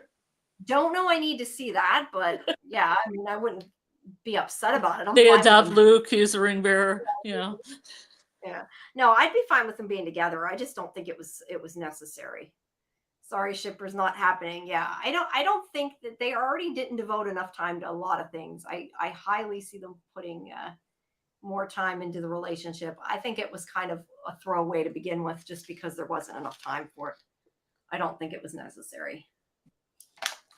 Maybe didn't irritate me like it irritated Karen, but that's funny. But yeah.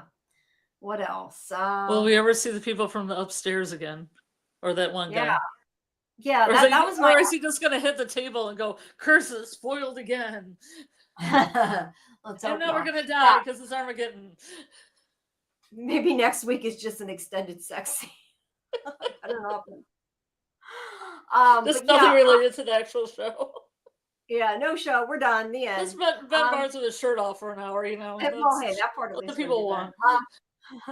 But yeah, you mentioned that though. I definitely think that that was one of my theories too. Like they've got to show Jeff Fahey, right? Like they've got to do something with him because You'd think. yeah, he's like the boss, the one they're scared of. There's got to be something with him, and some kind of like confrontation, yeah, confrontation, clash between the institute and the kids. Something has got to happen. Sorry, I gotta keep moving. My back's hurting. So yeah, there's got to be something. Something's got to give. People are gonna probably die. Are those crazy? Yeah. Are those crazy kids? Is Julia and Hendrix? Are they gonna get back together too? Is it a good end for them? Their love story.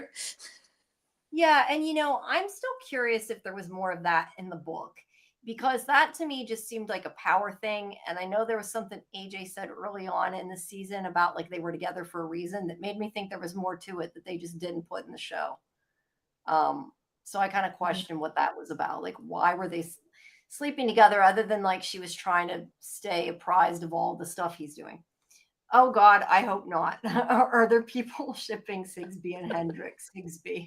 Oh yeah, hey, there might be. There probably are.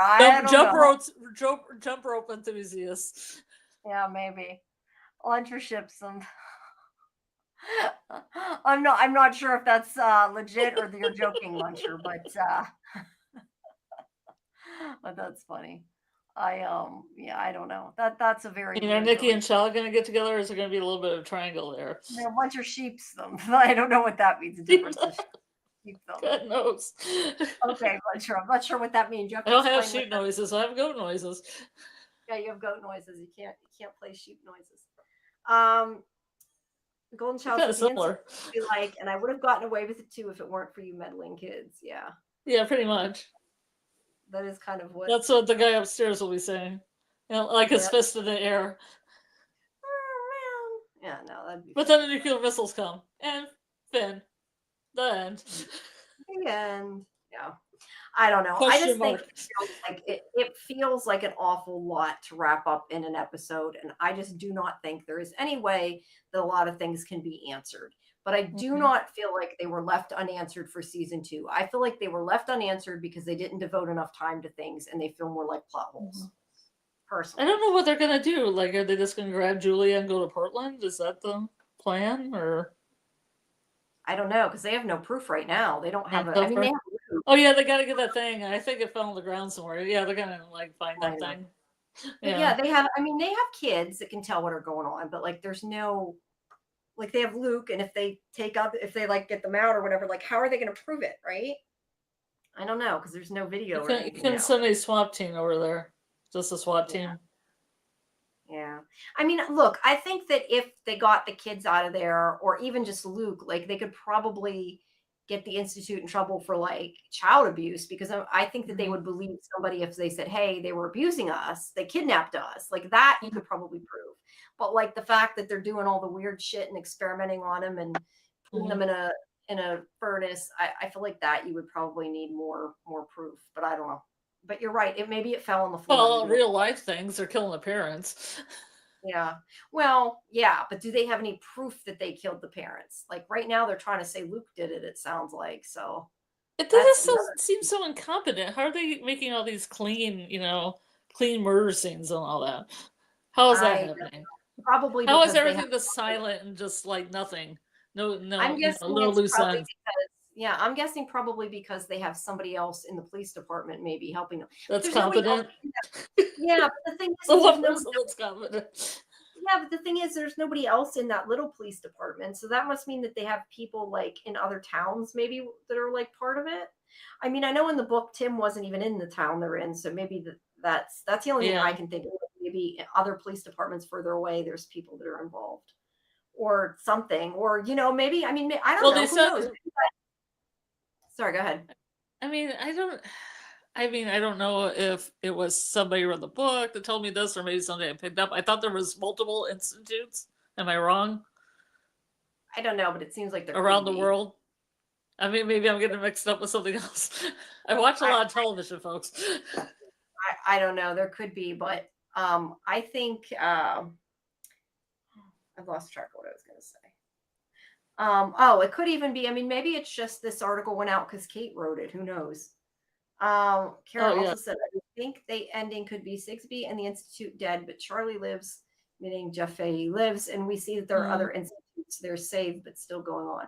See, if they did that, I could see that and then see that like that would make sense for a season 2, I guess. But Yeah, I it don't. makes sense if it was totally different institute and a different storyline.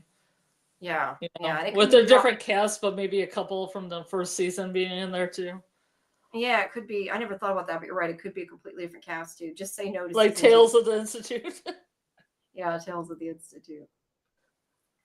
Let's put it this way. I don't think that a season 2 of Institute is as bad as some of the Walking Dead spinoffs. that No they comment. keep having. Yeah, no comment. You don't watch it. No, but I just like I don't know. I like this show. I'm not gonna say I don't like it. Like, is it the best show ever, the best written show ever? Maybe not, but I like Yes. it.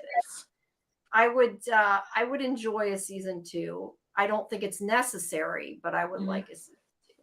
I don't think it's gonna happen either, but yeah, I don't know. There's no way to know ahead of time. We're all just guessing. I got you there. Yes. So yeah, that's my point. The last episode is this Ben Barnes singing. It's a musical. Yeah. Hey, that would work. We'd watch I wish it was a right? musical. That'd be great. That'd be a proper ending. I don't know. It's just weird because it just, like I said, it seems like it feels like they got 3/4 of the way through and then like they just rushed to the end. Like, I don't know. Like, I feel like they should have, if they were going to do only 8 episodes, then Luke should have at least escaped like an episode or 2 before he did. Yeah. And it would have felt more natural, I think. So, yeah. Because I know some people think it dragged, and it feels like there's not enough time to tell the story. So, yeah. Well, I just feel like I don't hardly know anybody's backstory. Like barely anything about like a lot of these characters. No, you're right. We really don't know much of anything.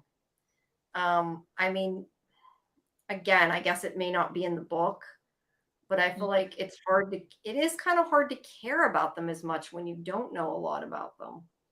So that's why I think that was a little bit of a mistake, but it is what it is. There's 1 episode left, regardless of what happens after that. So, yeah. Well, do we have anything else? I don't think I have. I think I've said everything I can think of that I've needed to say, other than I was happy to, I mean, assuming it doesn't change, I was happy that Wendy was good and wasn't another, another plant, because that would have annoyed me a lot.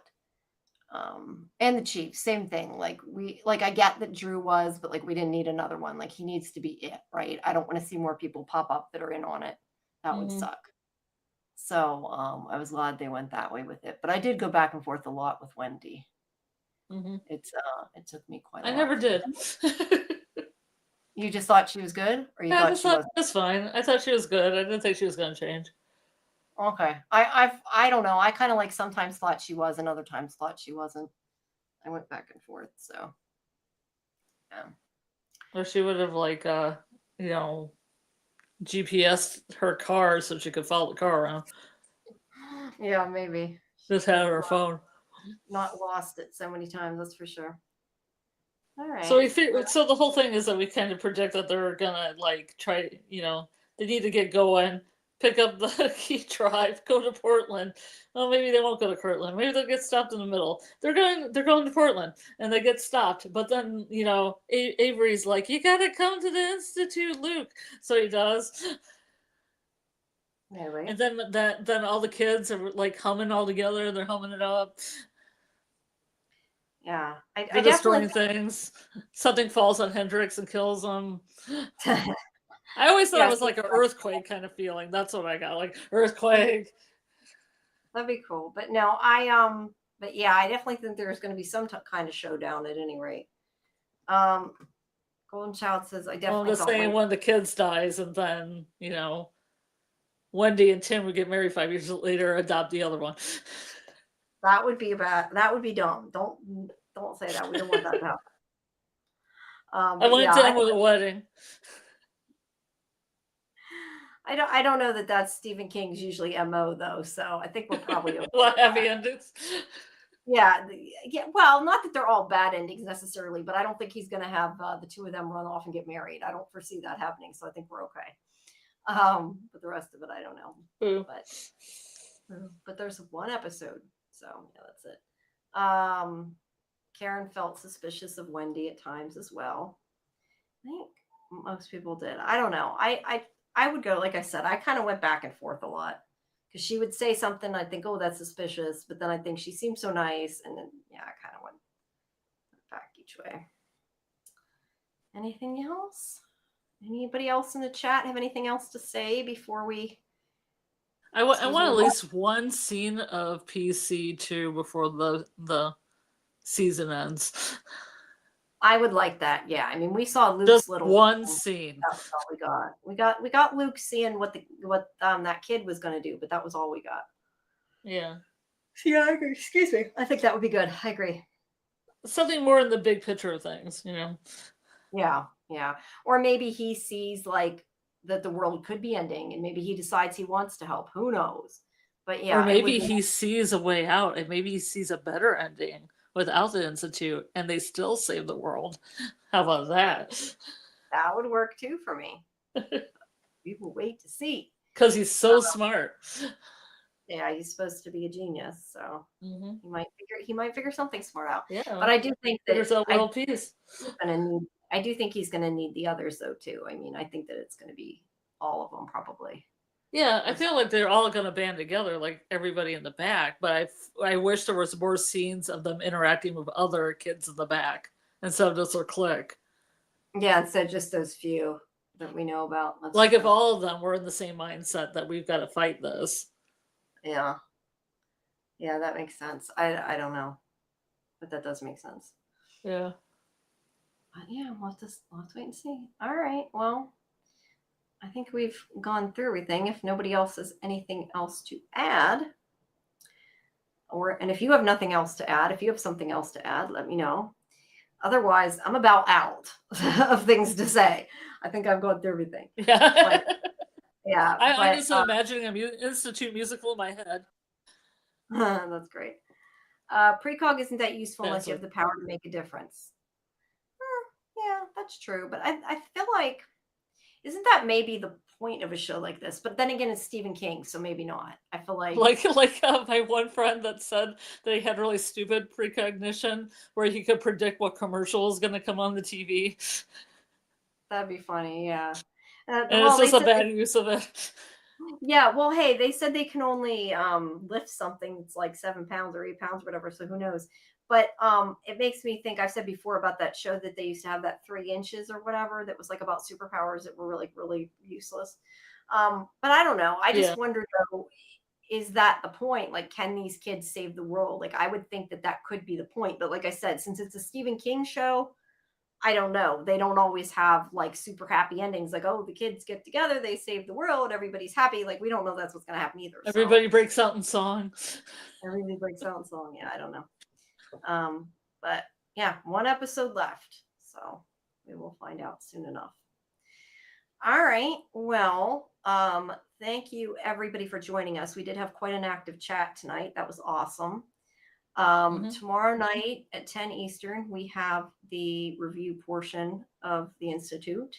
And then at midnight, we have the end of Nautilus to get through. Bon voyage. Bon voyage to the Nautilus. And then Tuesday at 10, we have Fandom Access. So we'll be doing more Revival again as well. And then at some point, we're going to figure out what day that we're going to fit in Alien Earth. And I think we said we might do a different day probably this first week, I'm guessing, just because of all the other shows ending. But once it ends, they end, it'll go in one of the other slots that we're dropping, as will probably Heraldics. And just work like a network. Yeah. So just, check Discord, which I linked in the chat, to get an update of our schedule, which I need to update. Thanks, Karen. Thanks, Gold Child. Institute Musical like Captain America. Yeah, that was great. I like that. That was fun. Too bad they didn't make like an actual musical. I'd go watch it. But yeah, and then start new shows and do it all again. But we always appreciate you guys. Please, like I said, join Discord, talk to us, and like, subscribe, leave comments, help us out. But it's all appreciated, and glad that you all came and seemed to have a fun time tonight. Put what songs you think would fit into an Institute musical in the comment section. Yeah, I was gonna say, because you're making me think now, and I'm like, I don't have an answer to that. I'd have to really think. It's too late at night for my brain to process. Yeah, I know. I see. Yeah, that's a good thing though. Yeah, leave us comments of what songs you think would work, or maybe we need to use the program to make some lyrics or something and make up our own musical. But yeah, and I'm also curious how the people who have read the books, or the book, not the books, feel once they've seen the ending. Ooh, maybe have precog. To see how it compares to the ending of the book. But just to see how it compares to the book. Super Freak. Oh yeah. Oh, maybe I'm trying to think what the lyrics to that even are. Super freak, super freaky. She's a very kinky girl, the kind you don't take home to mother.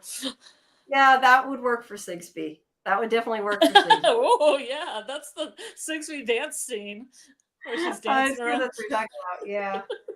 Yeah. She dances to a jump rope. It's exquisite. Oh, that'd be so funny. I'd love to see like a behind the scenes, like, blooper thing, or like whatever you want to call it. Real. I think the broccoli's involved a lot in this. Yeah, there might be. That's a good thing. There's probably a lot of broccoli. Rick James. What does Rick James? I mean, it sounds familiar, but what That's the guy who wrote Super Freak. Oh, okay. I didn't know that. Okay. The Freaks come out at night. Yeah. The Freaks come out at night. Yeah. Yeah. That could be an ensemble scene where they all dance together and sing it. Yeah, that could be fun. I think it'd be funny to watch a little musical of it. I don't know that this show would necessarily lend itself to it, like, for seriousness sake, but to be funny, it would be funny. It's going to be serious, Jamie. All right. You'll weep. You'll weep when you see the Super Freak number. Make you laugh, make you cry, make you want to jump rope. Yeah. Make you want to eat some jelly beans. I don't. Yeah, between her and make some steak in the oven and fire up. Cringy between that, but yeah, that is funny that they have that added in there and have mentioned it a few times. But yeah, I'm not sure about their relationship there. Yeah, I am curious to know what that relationship is about in the book, if it's different. Could you imagine an Institute the musical? I think if I asked that, he might think I got a screw loose. Well, please ask it for me, Jamie. Yeah, but that would be kind of so funny. Did you envision this as a musical ever? If this is a musical, what songs would you use? Oh, that's so funny. You have the right to use any song. No, not, cost is not an issue. That's funny. Actually, though, that's a good question, though, for From down the road. Like, what would be in a From musical? Well, I mean, he has worked on Fame, so he does have experience with some musicals. musical series. I mean, the kids in Fame, the TV show, just broke into song all the time. That's generally what a musical is.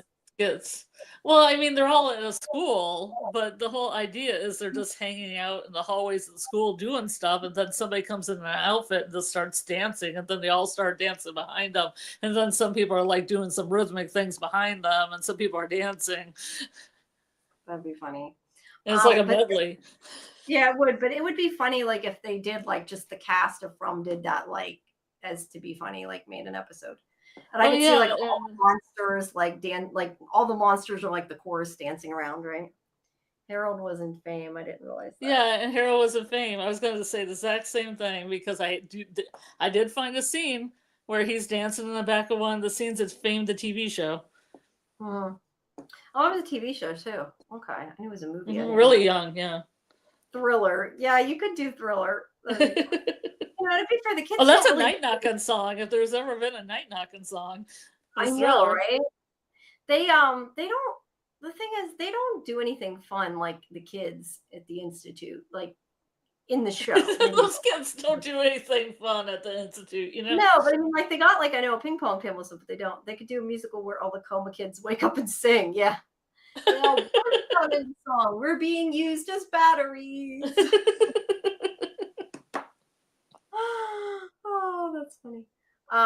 Oh yeah, From they could do. Oh, that's true. Yeah, they could do that, and that would be cool to see. I'd like to see that, like just as like a joke. I'd like to see it. I'm all dancing around to it with Smiley and all those. But that would work for Night Knockers too, though. I agree with that. Yeah. Will we ever figure out what night knocking is? Yeah, and if that is a real thing, because I've gotten conflicting information. It seems like Google AI says that isn't a real thing and that Stephen King made it up. You definitely don't need to use AI for that.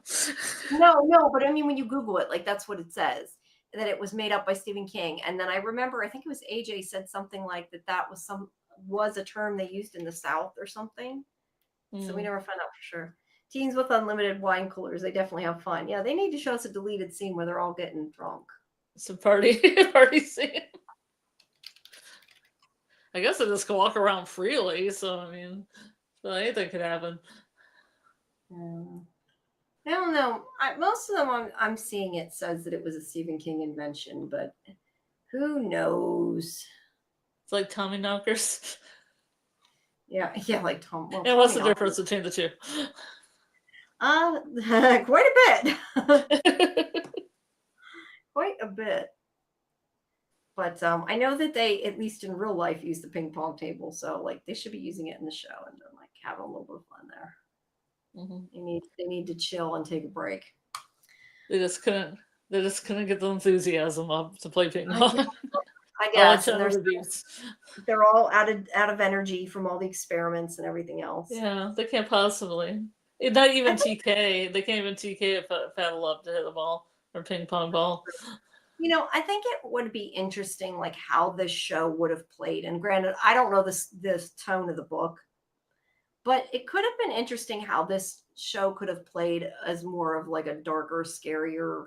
Like this show could be a lot darker than it is. It's pretty dark. Yeah, it is dark. But that's kind of my point. Like it could be a lot darker. Like we're talking about like they don't show certain things. And I'm not saying they need to. I'm just saying like it would be kind of interesting how this show would have been if it was more horror and less supernatural. Like I'm curious how it would have played. I don't know if it would have worked or not, but it's an interesting thought. So you just mean gore horror instead of supernatural? I mean psychological horror, because I feel there's a lot of psychological horror. There is psychological horror, but I mean they've never gone super far in a lot of it. I don't know. Like they tend to like not, they only show certain things. And like I said, I'm not saying that they necessarily should or that I even necessarily want to see those things. I'm just curious if they had made it more of an adult like thriller and less of like a teen supernatural show, like if it would have been different. I don't see this as a teen supernatural show at all. No, it's not really a teen supernatural show either. I'm not giving the right description, but that would be like Charmed. Well, yeah, it's not for teens, but I mean it isn't scary. Like it's not really scary. It could be a lot worse, I feel like. It could be a lot darker than it is. Like, yes, the child. Unless you experience abuse or something in your life and you're traumatized when you watch it, like all the child Okay, that's abuse. true. That's fair. That's fair. And yes, that part is dark. I just feel like it could have been. I don't know. I just wonder if it'd have been more scary. Samuel says yes. This show Like felt what? like it. Like real monsters, or what you talking about? Like just aliens? No, just Just gore? darker and scary. I don't know. I'm not an author. I just, I don't know. Like I said, like just like how we said today, like they saw the video, they didn't really show anything. Like it could have been, they could have made these characters more sinister. Yeah, maybe the book isn't that scary. Yeah, that's what I said. I don't know if the book is scary or not. I just could see it being darker. Like I don't know what that would look like. That's what I'm saying. I don't know if that would be a good thing or not, and I don't know what it would look like. But I'm kind of curious what it would look like if it had been darker or worse So you or can had use your imagination and throw out a few ideas to me of what you want the darkness to be. What's your darkness, Jamie? Let me know. I don't know. That's why I said I don't know what it would look like. I'm just kind of curious what it would look like. Like they didn't, like they only went so far with things. Like I said, I don't know that I want to see kids being tortured worse than they were. I'm not saying I want to see that. Tony just barbecues the kids and eats them instead of like putting them in the crematorium. That's okay. I don't want to see that. But Just no, cut off Luke's leg and just eat it. Yeah, maybe no, but I don't know. It wasn't, to me. It wasn't too scary. If you veer too far from the book, fans will kill you with the better views. That's true too. I don't know. I just expected it, I guess, to be darker than it was. Is more my issue, and it's not like I said. I don't know that would have been bad, good or bad. I'm just curious what it would have looked like. But I'm not a writer, so I mean, I'm a writer, but not a story writer. I shouldn't say I'm not a writer. I'm an article writer. I don't write stories. You should write a story. You should sit down with a pen and write a story. I try to. I usually end up with a beginning and sort of a middle, and then I don't know how to end it. It never goes anywhere. That's how all my stories are. I've tried to plot them out in advance, and they never get an ending, and they never get finished. I'm not. So a never-ending story then. Yeah, maybe. They harvest kids' body parts of the high spitter. Yeah, I don't particularly want to see that. I mostly expect Stephen King to be very dark and scary. Yeah.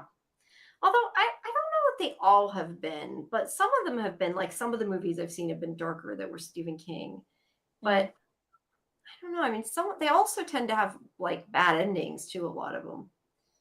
But I don't know. Some Stephen Kings are darker than others, so it just really depends. Do you want like a Shining level of scary?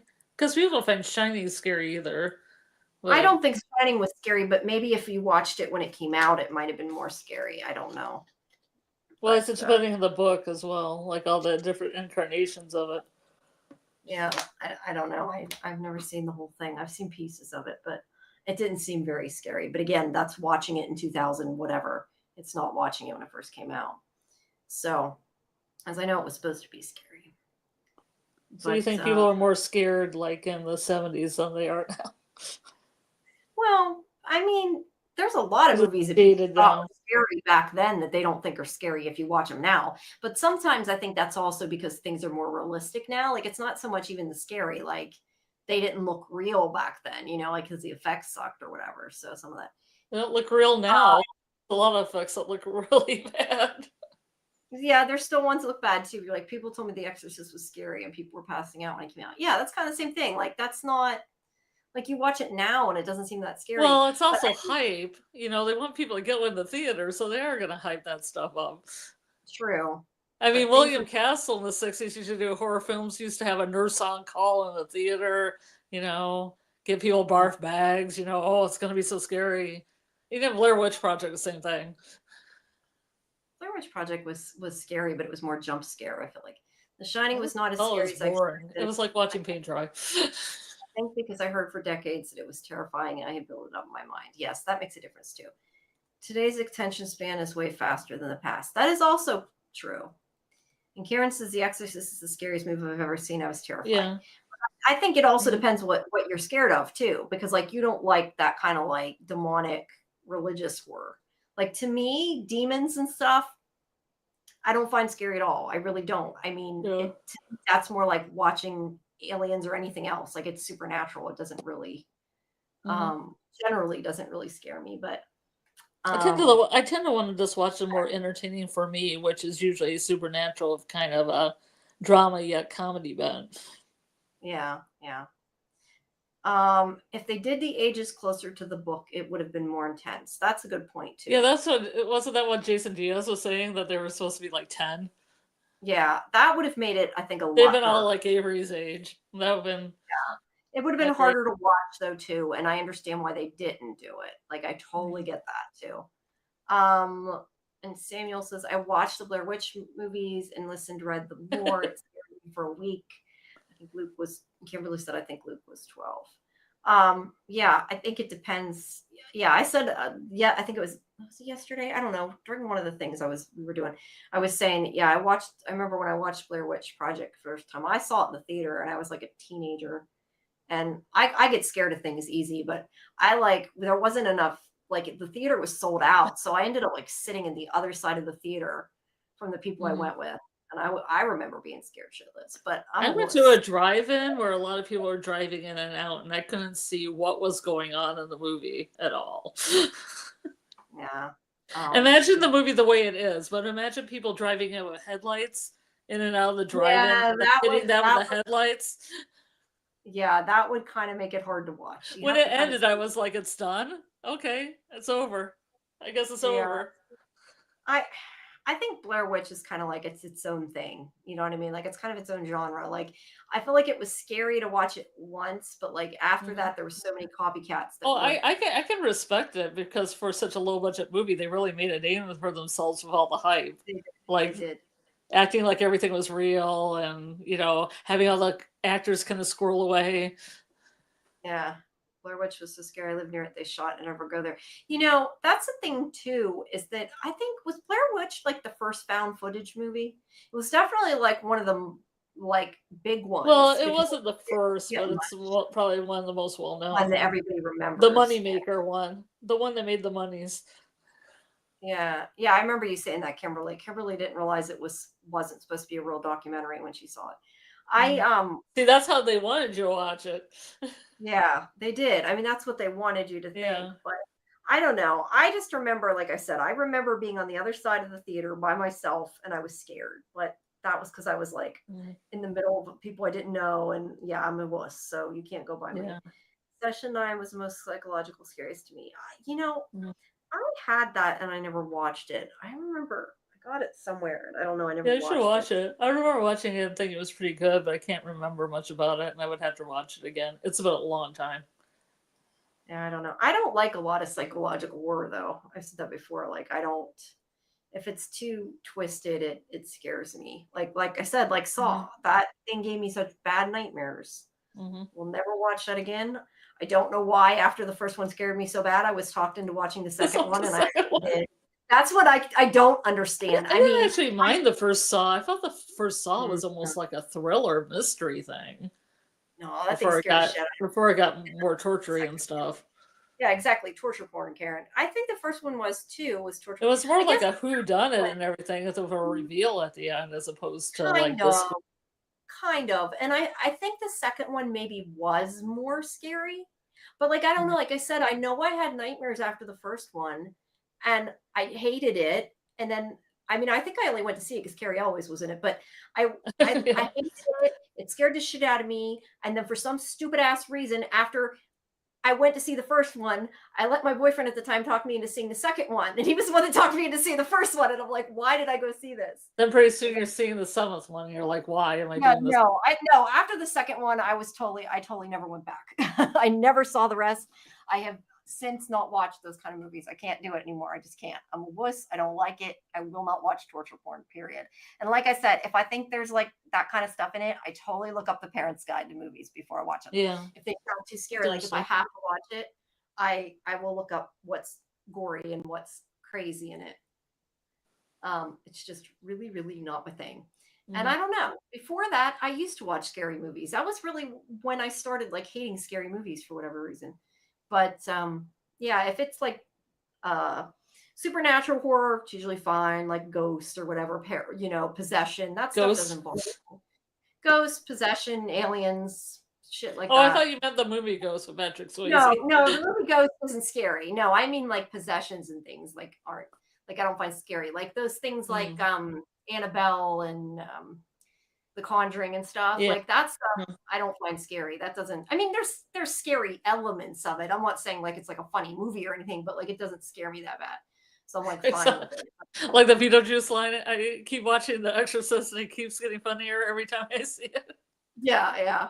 Karen doesn't like possession. See, that's why I said it really depends on the person, because to me, possession is not like, it's weird, but it's like the same thing as watching like a ghost movie or an alien movie. Like it doesn't freak me out. I like the I movie think Possession, the one that was just called Possession that had Isabella Johnny in it. That's a pretty good movie. I don't know about that. I know that got a lot of really bad reviews though, I feel like. And that was probably why, if it didn't make a lot of sense.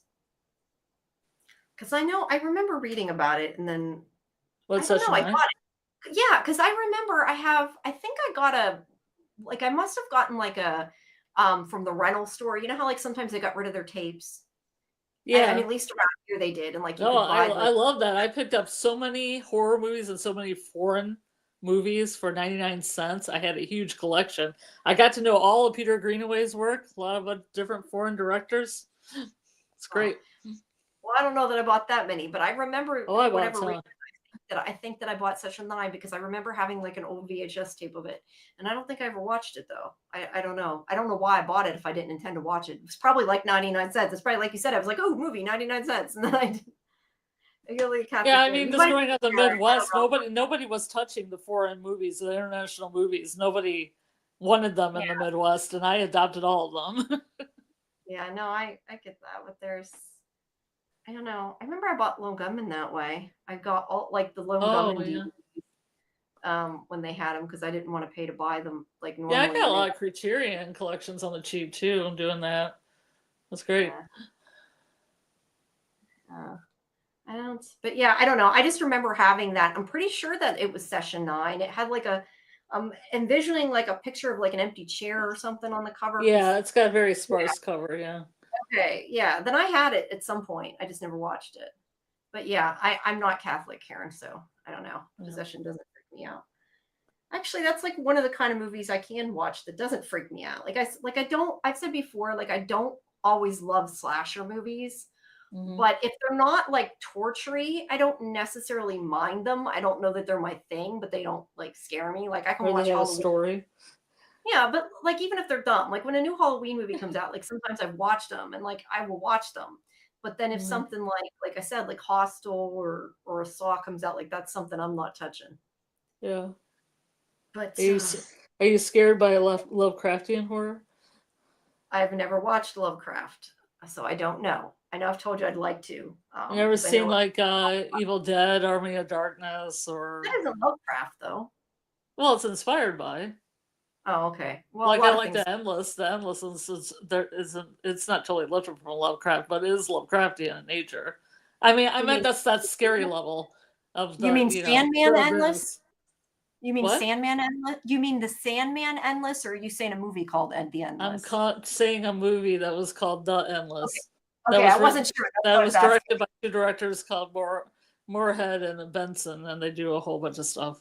Oh, okay. That's No, really I've good. looked. Spring Um, but and yes, I've seen Evil Dead.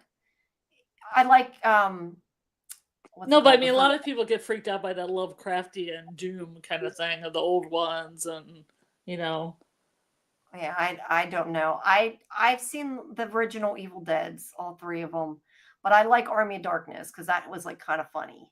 hmm Um, but I did not like the I remember not liking the whole thing where the vine raped the girl. That was like a little much for me.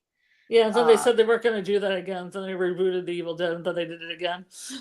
yeah, probably. I haven't seen the newer one, so I It, don't it know. was okay, but I mean, I'm not really into the original one because I like the second one in Army of Darkness because they were funny as well.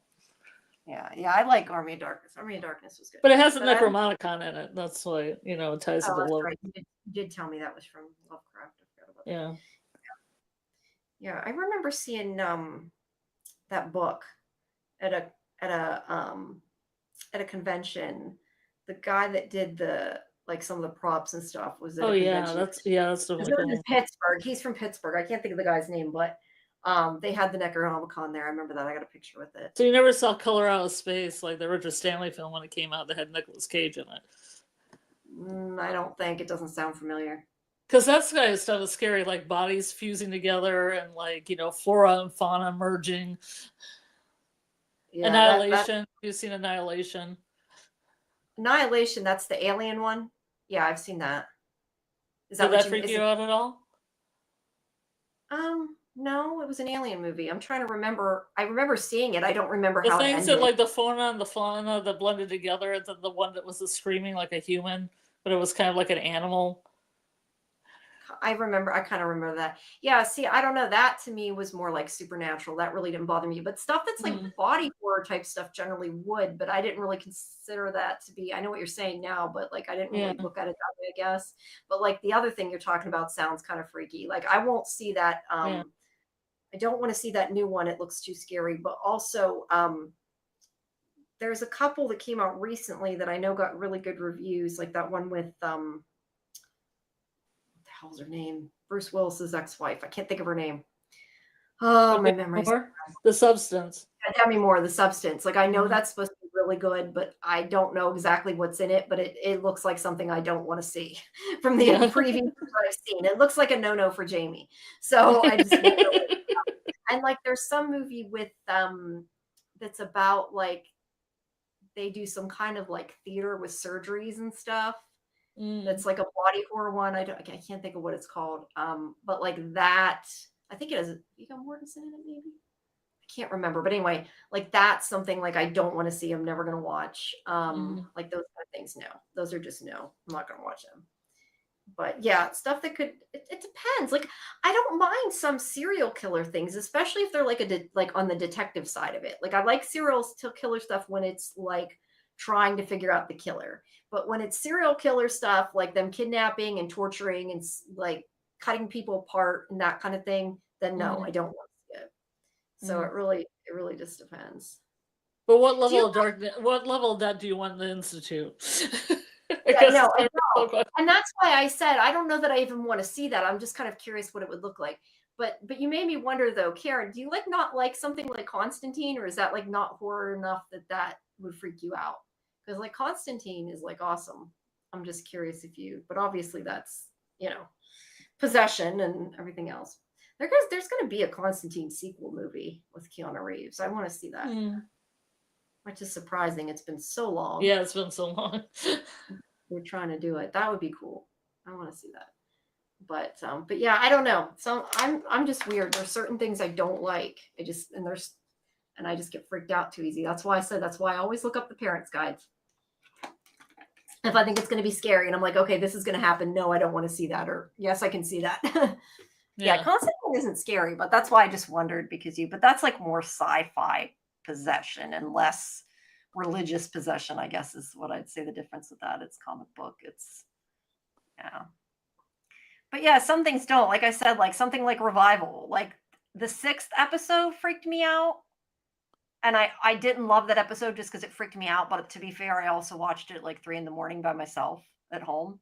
So that was part of it. But I still loved the show and like the rest of it. And it was just like that one episode was kind of too creepy for me. But yeah, usually sci-fi is good. But yeah. All right. Well, the check. Yes, that's when I saw the devil. Yeah, I don't want to say. I saw the devil too, and I didn't think. I mean, it's a little bit too much for me. Yeah, no, I don't know what that is, but yes, Karen, that's that. It's the one when Emma's kidnapped, and I don't like torture stuff. That's the thing is I do not like torture shit. It bothers me, and so yeah, it's a little much. But hey, the show's awesome, so it's not like it was enough to make me stop watching it. It just freaked me out. But like I said, I've also learned I probably shouldn't watch things by myself home alone at 3 o'clock in the morning and then be like, oh, this scared me. It's like, well, but it's kind of your own fault. It scared you. But Because I did that before with From when I think it was season 1. Like I was watching it really late at night and it had like the spider thing, and I'm like, no. Ooh, I'm like, I spider. should not have watched that at night. That was not the first time I saw it. So I'm what like, you think the Institute needs is a giant spider then? no, At the no, end? no, no giant spiders, no That giant, sings? no little spiders, no big spiders, no giant spiders, no any kind of spiders. You know, though that What if does it make was a me laugh. beautiful spider with a lovely singing voice? No, but you know that is funny though. You say that and it makes me laugh because um I've played Hogwarts Legacy, right? And there's like huge spiders you kill, and like Yeah. if I'm playing it, like it doesn't bother me during the day, but if it's like late at night and I was playing it, like there's a thing you can turn on and it changes it into like the ridiculous spell, and it makes like a cartoon spider with roller skates that you fight Oh yeah. instead.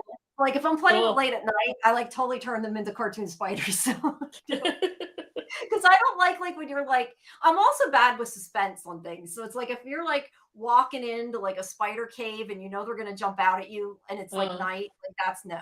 That's no. so Even in a game. have you ever watched Ginger Snaps? Um I feel like I did, but I don't remember it. So I don't Because know. because there's a scene in that where it goes black a lot and you can't see anything and things are happening and it's very suspenseful and it like I'm not easily I'm not easily jumpy, but the first time I watched that movie I jumped at that I part. feel like I saw It I was well think I saw planned. I think I saw Ginger Snaps Back, I think is what I saw. I don't think I saw the original one. I think I You saw need the to see the sequel. original one. Why are you skipping I don't ahead? I don't know because it was on Sci-Fi Channel and I watched it, I Oh yeah. think. I probably should have watched the first one, but I vaguely remember seeing Ginger Snaps Back. Dead Silence and Blair Witch are the only supernatural movies that freaked me out for a long time. Yeah, I don't know if Dead Silence would bother me or not. That's the one I think you mentioned that had the ventriloquist dummy, right? I don't really like ventriloquist dummies, but I don't know if it would scare me or not. It's like I don't really like clowns either, but I'm not like scared of clowns. I know a lot of people are, but like it didn't really scare me. I mean, I didn't like it, but it didn't really scare me that much. That's what I'm saying. I feel like the things that scare me, they're like it's certain specific things that scare me. It's not otherwise. I'm like it's just kind of like I didn't like it, but it didn't. It Mhm. wasn't too bad. But yeah, just don't watch. I just don't. I just learned not to watch anything that might be scary by myself at night in the middle of the night when it's dark and like no, Mhm. I don't do that no more. I try very very hard not to watch a screener if I think it might be scary too when I'm all by myself because I am an absolute wuss and I readily admit that. So yeah. But yeah, I think Yeah, I we've still kind didn't of get gone. an answer. What? Still not getting an answer. I'm trying to imagine you how you want the Institute darker and what it would look No, like. I'm saying I don't even know that I do want it darker. I'm just kind of curious what it would look like if it That's what I'm was. Like, trying to get to. What would it look like?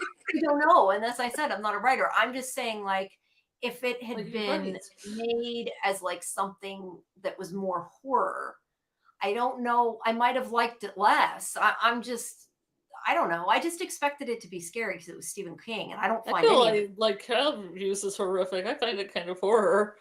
I don't. horrific. Yeah, scary. No, like I look at it different. Like, yes, it's definitely hard to watch when they're abusing the kids, and I don't like it. But it's Mm, not. I don't find it scary. Like, it's not that kind of thing to me. But mm. horrific, yes, it's definitely horrific in that sense. I Well, agree with that you. way it's horror then. Well, I'm saying scary horror. I don't know. I just expected it to be scary. It's okay. It's not. I mean, Under the Dome wasn't scary either, but Hmm. I mean, I had a friend that worked on that show. that's cool. I don't know. I'm not even sure. Like, I'm trying to think like what Stephen King movies There's I've a lot seen. of Stephen King things where there's like a dome and then there isn't a dome one day. There's a mist, but then there isn't a mist one day. Yeah, like the Mist was scary, but the Mist was more like jump scary. I feel like I've only Mm, seen the newer Mist though. I haven't. I've seen the one that had Sam Witwer in it. That's like sort of yeah. newer. Hmm. I didn't see the original, but the Mist was good. I didn't like the ending, but again, that's why I said Stephen King things a lot of times have bad endings. I really did not like that. That ending pissed me off, man. But It that's what didn't. I'm saying. If you're writing a story, you could write an ending like Stephen King, like whatever baddie receded, and then but something horrible happened before that happened. Yeah, I would not write a story with a bad ending. Nope. Oh, So this Uh, will end with a wedding.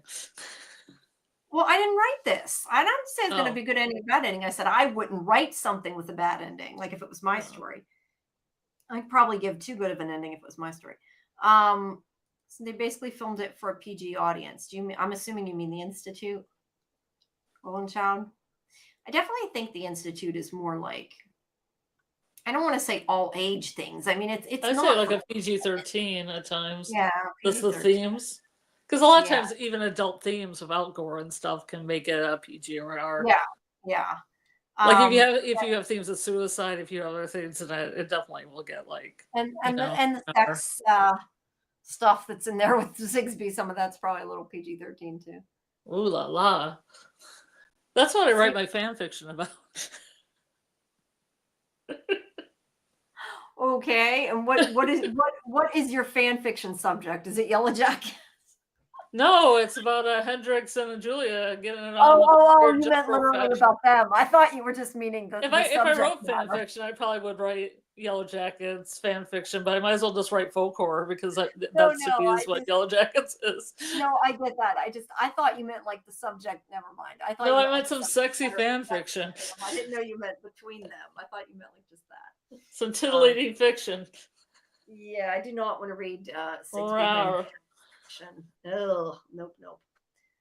Um, but yeah, it definitely isn't as dark as I expected. All right. Well, I feel like we're kind of going around in circles at this point. I don't think I missed I ending was made just myself. trying to figure out your vision. No, I just said I don't really have a vision. I'm just saying that it might be different. I'm just curious what it would look like. I really don't Yeah. know.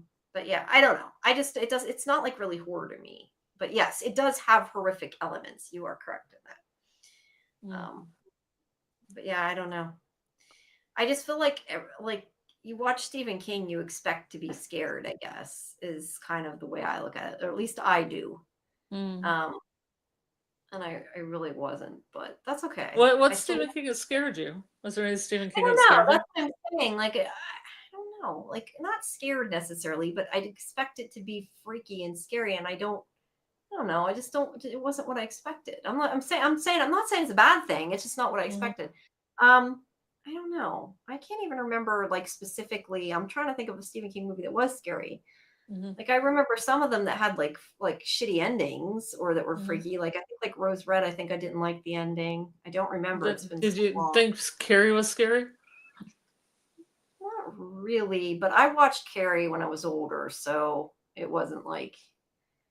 Or And I like also Christine heard or about Carrie so many Fandom? times. I think I knew what it was about. I saw the newer Christine, I think, and it was kind of scary. I'm trying to There was a remember. newer Christine. I think if you're talking about what I think you are, but maybe it wasn't the same thing. I don't know. Because I was that talking about the Christine John Carpenter Christine. about the what? John John Carpenter. Carpenter Christine. Yeah, I don't think I've seen the original. I thought there was a remake that was like a 2-bit remake I've seen, but I don't know.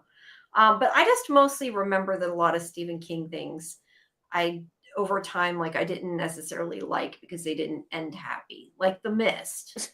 I guess what I mean. Like it wasn't I would tend to not like I love Langoliers. Langoliers is awesome. I actually really like the Langoliers movie. Hmm. I always watch that with my grandma. I love that movie. We have that. I'm trying to think. I don't know. Like I said, I'm like trying to think of different movies that I've seen that are Stephen King, and some of them are just like not great endings. Like what's the werewolf one? There's one that's like a werewolf something, isn't Silver there? Bullet? Silver Bullet. Yeah. Like I think I've Yeah. seen that. I don't remember if it was scary or not though. Yeah, Langoliers was cool though. I think I must have seen Langoliers when I was a lot younger the first time What because what I is that about? I haven't seen it. What is it about? I'm trying to think. They get like left behind when they fall asleep when people on the plane disappear, and then like they're kind of stuck in a I don't know in a nowhere space. I guess like kind of out of Mm-mm. time, and like Yeah. these Langoliers like catch up to them. Like as time tries to catch up, they like eat everything, and they're like these little Mm. balls with teeth. And I must Yeah. have the first time I seen it, I must have been really little because I remember like liking the teeth monsters and thinking they were cool. So I must have been pretty young when I seen it. I don't know, because for some reason I remember always laughing about the things, the creatures. When is that? When did that come out? 95. Oh no, it was what, 10, 13? Yeah, I was 13 when it came out, so I was like a teenager. But I remember liking Langoliers a lot. I always liked it. And that's true, Golden Child. Yeah. The Mist was good. I liked the movie. I just don't like the ending. I don't like scary endings. I don't like sad endings usually. Now there's one Well, it's not a movie scary that ending. The mist receded and everything was okay again. yeah, but he killed his killed Happy everybody. ending. The end. No, not happy ending. He killed them. You know what? What was I saying? I lost track of what I was going to say. Oh, so I usually don't like bad endings, but sometimes bad endings can be good endings. Like I remember there's this Denzel Washington movie I always liked. I think it's called Fallen. Probably something Karen wouldn't like because I think it's about demons. I'm trying to remember. Let me see. And it had like a bad ending, but it was like a great bad ending. Like an unhappy ending, not a bad ending, but Have you ever seen In the Mouth of Madness? no, I don't know what that is. It's a John Carpenter film that's kind of takes inspiration with Stephen King. It's kind of like one of those books comes alive kind of thing. Yeah, no, I haven't. Or Event Horizon. Have you ever seen that wonderful Sam Event Neill? Horizon I liked. I remember vaguely it being scary, but what I mostly remember about Event Horizon, you should know my answer to that. What do I mostly remember about Event Horizon? Wilson Isaacs is in it. That's what I remember about Event Horizon. That's pretty much all I remember. I mean, when I saw it, I didn't see it for that reason because I don't think I had known who he was at the time. But yeah, that's what I remember about that. It didn't have Sam O'Neill in it too. Sam Neill, is his name O'Neill? Sam Neill. Yeah, that's what I say. If you watch one of those movies together, it's like Sam Neill's descent into madness. Yeah, he's in Langoliers too, isn't he? I mean, do people going mad make you like scared? Like people insanity and just like not necessarily. I guess it would depend on the movie. I would really depend on the movie. Like something like High Rise or Mother, like some kind of art house film where everybody's just going balls out crazy all the time. Yeah, wait a second, let me see that. No, I was thinking he was in Langoliers. He wasn't. Yes, we plan on covering Alien Earth. Probably, I don't know. We're gonna do one of the episodes. Wednesday? Probably Wednesday, I'm guessing. But I haven't checked the schedule yet. I have to see what's on the StreamYard schedule. Something there I can't. But we'll do a different day this week, and then next week we'll probably do one of our normal slots. We just have to figure it out. I have to figure it out. I haven't gone through and figured out all the times. Because like I said, Lori wants to cover, I know Daryl Dixon too, so I want to figure out if I can fit them both. But yeah, we're intending to cover Alien Earth. I saw the first episode and I don't know. I had a hard time getting into it. I got to watch the second one. But as I said during the watch party when I was talking about it, I also watched it and kept stopping it because I was doing stuff. And a lot of times when you watch a movie and you play and you stop and you play and you stop, like it sucks just because you've not seen it in one piece. And I stopped that show quite a few times. But yeah, I couldn't really get into it, but I think that might have been why. I like Noah Hawley stuff, so I have, faith in the vision. I have Noah Hawley stuff, but it was also like some of it was confusing to me, and I didn't know if it was because I didn't watch it all at once and give it my full attention, or if it's because it was Noah Hawley. It's hard to tell because I was thinking of that and I'm like thinking, Legion. Okay, that show didn't make sense half the time, no matter what. So it might. Yeah, I'm hoping the show becomes a little bit more Legion-y, I guess is what I'm hoping. Yeah, I want to understand it. It's probably not, but I want it to be. In my heart of hearts. I saw the newer Alien movie though. What was the newest one? The one that just came out. Like I did see that. I liked that. Yeah, I can't remember the name of it. Romulus. Yeah, Romulus. Yeah, I saw that. I liked that, and I've liked, I think, most of the Alien movies. So I don't see why I wouldn't. I think it's just the way I watched it. I didn't give it enough attention. Yeah. Yes, Legion was good, but Legion was confusing. Legion is one of a kind. Yeah, it wasn't necessarily bad confusing either. It just was like weird. I liked Romulus. I mean, look, when people ask me to recommend. Go ahead. When people ask me to recommend a Marvel universe thing, I always recommend Legion. Mm-hmm. It's a different kind of. I say watch Legion. It's a Marvel comic universe thing. Yeah, it is different.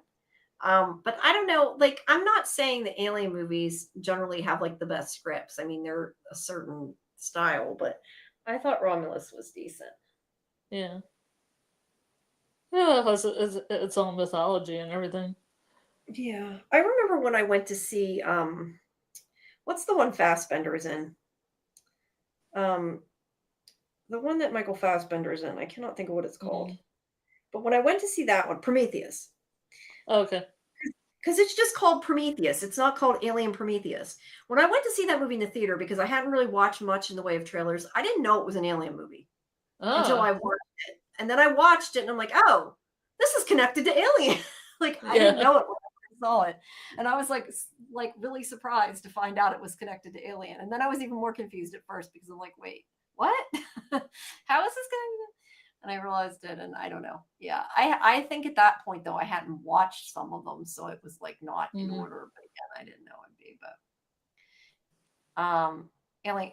But maybe, but no. This was I was thinking of Prometheus. He was in Prometheus. He must have been in Prometheus too. Then he must have been in both because I'm pretty sure it was Prometheus is the one I'm thinking of.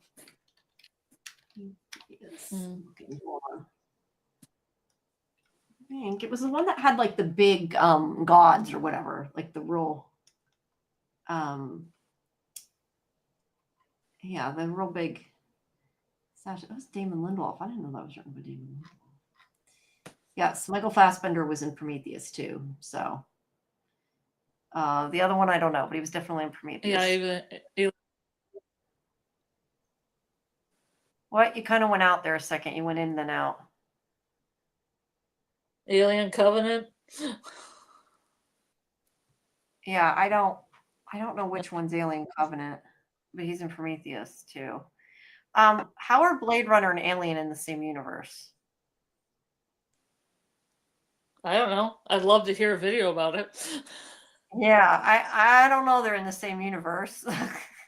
But yeah, I don't know. Drop a link. Yeah, I definitely do not remember Blade Runner being anything like Alien. What? I don't think that's even the same timeline, is it? Like, I thought Alien happened way later than.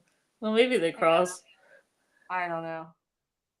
Alien Earth could feel like a blend of Alien and Blade Runner, though that I could see, but I don't know about it being connected. I don't think it's in the same universe.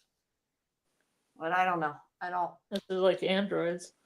I think I've seen all the Alien movies now. I don't know if I've seen all of them. If I have, I probably haven't seen them in order. But I think I've seen all of them, most of them. They're in the same universe. No, Golden Child Stand 2, they're in the same universe. Okay, how are they in the same universe? Covenant is a sequel to Prometheus. Okay. Blade Runner is in the same universe. Golden Child is in the same universe. So how is Blade Runner that's about robots in the future? I mean, like, yes, Alien has androids and cyborgs and everything, but how is it in the same universe? It's not even written by the same person, is it? Ridley Scott. Well, that's the director. I mean, that's like saying From and the Institute are the same universe, and they're not. Yes, they are. I think we wrote the code. Because at least what I'm remembering about Blade Runner, there are not really. Are there even aliens in Blade Runner? There's robots. Makes me want to do some research. I haven't watched Blade Runner in forever. I mean, I have seen Blade Runner. I've seen the new Blade Runner and the original Blade Runner, but I don't. It's been forever since I've seen it. Then it's also in the same universe as Raised by Wolves. Yeah, I do not think that those are in the same universe. I don't know. Maybe I'm missing something, but I do not remember that.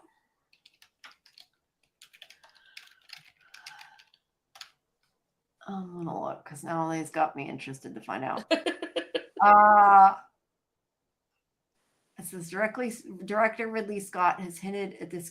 Again, this is Google AI though, so I don't know how accurate it is. But it says director Ridley Scott has hinted at this connection and subtle details within the films, like shared technology and references to Weyland-Yutani and Prometheus, for support this theory. That sounds more like an Easter egg though that they stuck in it, but I don't know.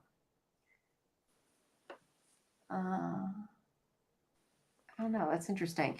But if they're not written by this, I have to question though, like if they're not written by the same people, how can they be in the same universe? Because like they're not written by the same people. I guess Blade Runner was a Philip K. Dick book. I didn't know that. Yeah, do androids dream of electric sheep? Oh, I didn't realize. Okay, yeah, you're right.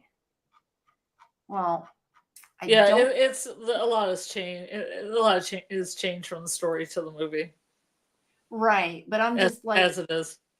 Yeah, but they're not written by the same people, so that to me seems more like an Easter egg than a in the same universe. But I don't know.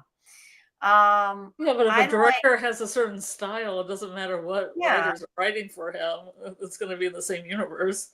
There's a bunch of people that write for Marvel. It's all in the same universe. True, but it's all based on the same IP. Well, I guess I'm saying like Alien and Blade Runner. Well, maybe it's Ridley Scott IP then. I don't know. I liked Raised by Wolves. Raised by Wolves then. Yeah, I don't know. I liked Raised by Wolves though. They're all in the same universe, James. I don't know. I'm not saying it's not. I just don't remember enough about it. But I mean, if he said it, then they've done it that way, so it's meant to be, I guess. I mean, they all kind of have some similar themes, so it kind of would work. Yeah, no, I kind of get it. I'm not saying it can't be. I'm just saying I didn't know. Like what it is to be human, you know. Yeah, true. But I don't know. I liked Raised by Wolves. I mean, I didn't like it as much as Scarlet liked it, but I liked it. Because you really liked it, right? Yes, I did. That's what I thought. Yeah, I liked it, but I didn't like it. Gone too soon. That was pretty good. The second season was better, I think. Yeah, it's gone too soon. Yeah. All right. Well, we're going on 3 hours. Yeah. We are not talking about Institute anymore. So yes, we are. It's all connected. Connect the dots. Ooh, connect the dots, everyone. Yeah. The dots for shots, right? Dots for shots. Yeah, shots for dots or whatever. Dots for dots, whatever. Dots for shots, shots for dots, something for dots. It sounds a lot more exciting and fun than it actually was. Yeah, I know, right? It's not a fun thing. But yeah, I'm getting kind of sleepy. So I don't know, unless you guys have more actual stuff about Institute. I feel like we're going in circles sometimes. No, I enjoy talking about the other movies and stuff. I'm just getting kind of sleepy. And I do not want to stay up till 5 o'clock again. Yeah, I believe the Flintstones and Jetsons are in the same universe.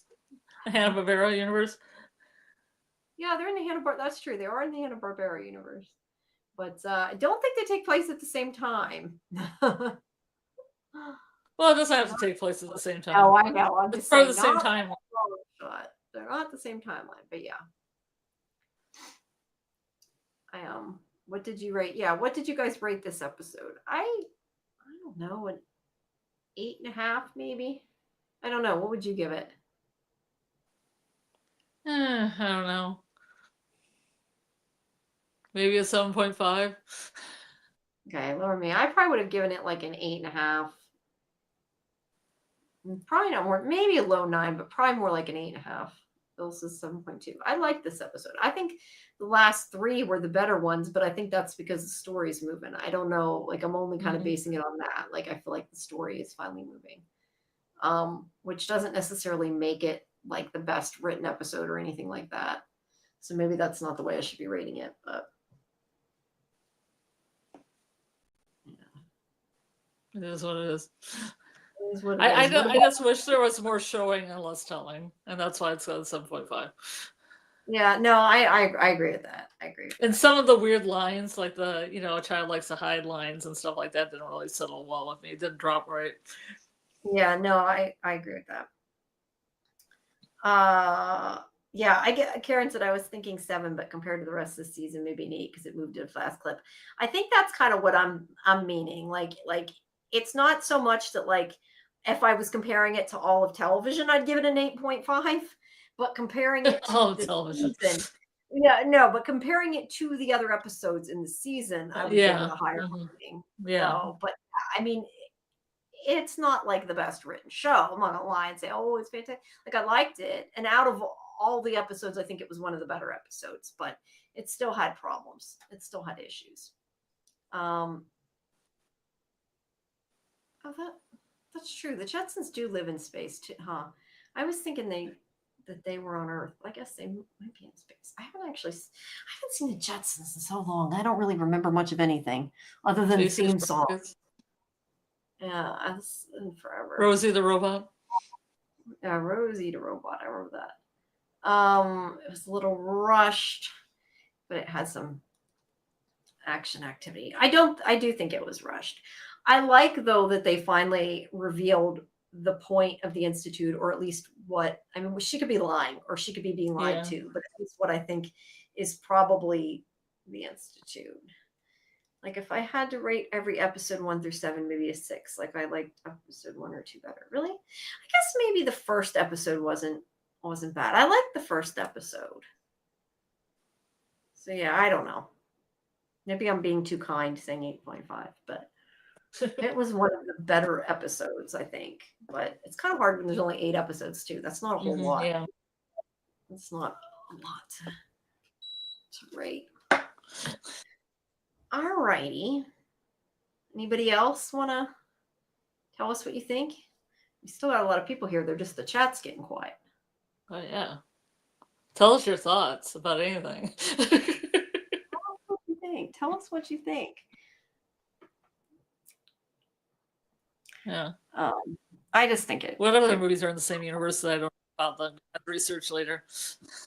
Yeah, what else are in the same universe? That's a good thing. Well, that's like we were talking about yesterday. Like technically, X-Files and Millennium are in the same universe, but that's because they made like a crossover episode. Like I wouldn't have known it until then. And then I was like, well, once they made a crossover episode. Yeah, yes. one of the girls I ran cross country with in high school was on Millennium. Oh, really? Yeah. For like a number of episodes. I mean, a minor character though, but I can like see because she has an acting name and a real name, and I have to figure that out. Oh, okay. I don't know. She was like Small Town Girl Gone Good, when she landed like Millennium. That's cool. Yeah, that's cool. Any episodes without Annie is subpar. Annie was awesome. I did like Annie, but Annie's character's gone, and it's kind of like now I don't. Well, you kind of wonder what her point was. Yeah, I do wish that they had explained that, because it seemed like she was important and she was interesting, and then they kind of dropped it. So it's like, yeah, she was kind of crazy, but was she crazy because she was just kind of crazy, or crazy because she was, used by the Institute and dropped? Or was it both? Maybe she just or really both. had it. Because she could have really had information, and then she had like Alzheimer's or something. It could have been both. Yeah. Or maybe she had, TP or PC or any of those. Well, I'm definitely guessing she had TP, but if she did, it wasn't relevant to the story. That's the problem. Maybe she was the first person at PC. Maybe she burned herself out. Yeah, I do want to know what was in the book. She was by far the most interesting character, but what was the point? Yeah. I agree. Well, AJ will have to tell us more about that, or Kimberly, now that she's reading it. One of them will have to tell us about Annie in the book, since it's different. I am curious to find that out. But yeah. So what other shows other than Alien Earth are you guys watching or wanting to watch? I'm just curious. Like, what other shows in the chat are you guys looking forward to, or whatever? Just kind of curious. Seems like everything ends and starts like the same time, Mm-hmm. I'm interested in watching Only Murders in the Building. Yeah, I would like to start over with that, because I don't remember half of it. Hi, Lori. Hey, Lori. Sigsby. Whoops, wrong thing. Sigsby should tell us about Annie. She should. Invasion. Yeah, I should know that. Karen loves Invasion. I still haven't seen it. But yeah, generally genre shows. Not that it has to be genre. I just was curious. Pluribus. What is that, and why have I not heard of that? Pluribus. Oh, that's the Vince Gilligan one that's coming up. Oh, okay. I just didn't recognize the name. Yeah, I know what that Yeah, I don't know how the name connects to it. I've been reading All Better Now because it's supposed to be based off of that book. I don't know. No, I haven't. I remember seeing about it. People were telling me about it, but I never watched Breaking Bad, so I don't know. Like Vince I don't think Gilligan's you have to watch that in order to watch this. No, you don't. I'm just saying, like, I know a lot of people like Breaking Bad, and I'm just saying, like, I haven't watched. And it must save the world from happiness. Yeah, when does that start? Oh, that sounds interesting. It's sci-fi. I didn't even know it was. Why have I not paid enough attention to this?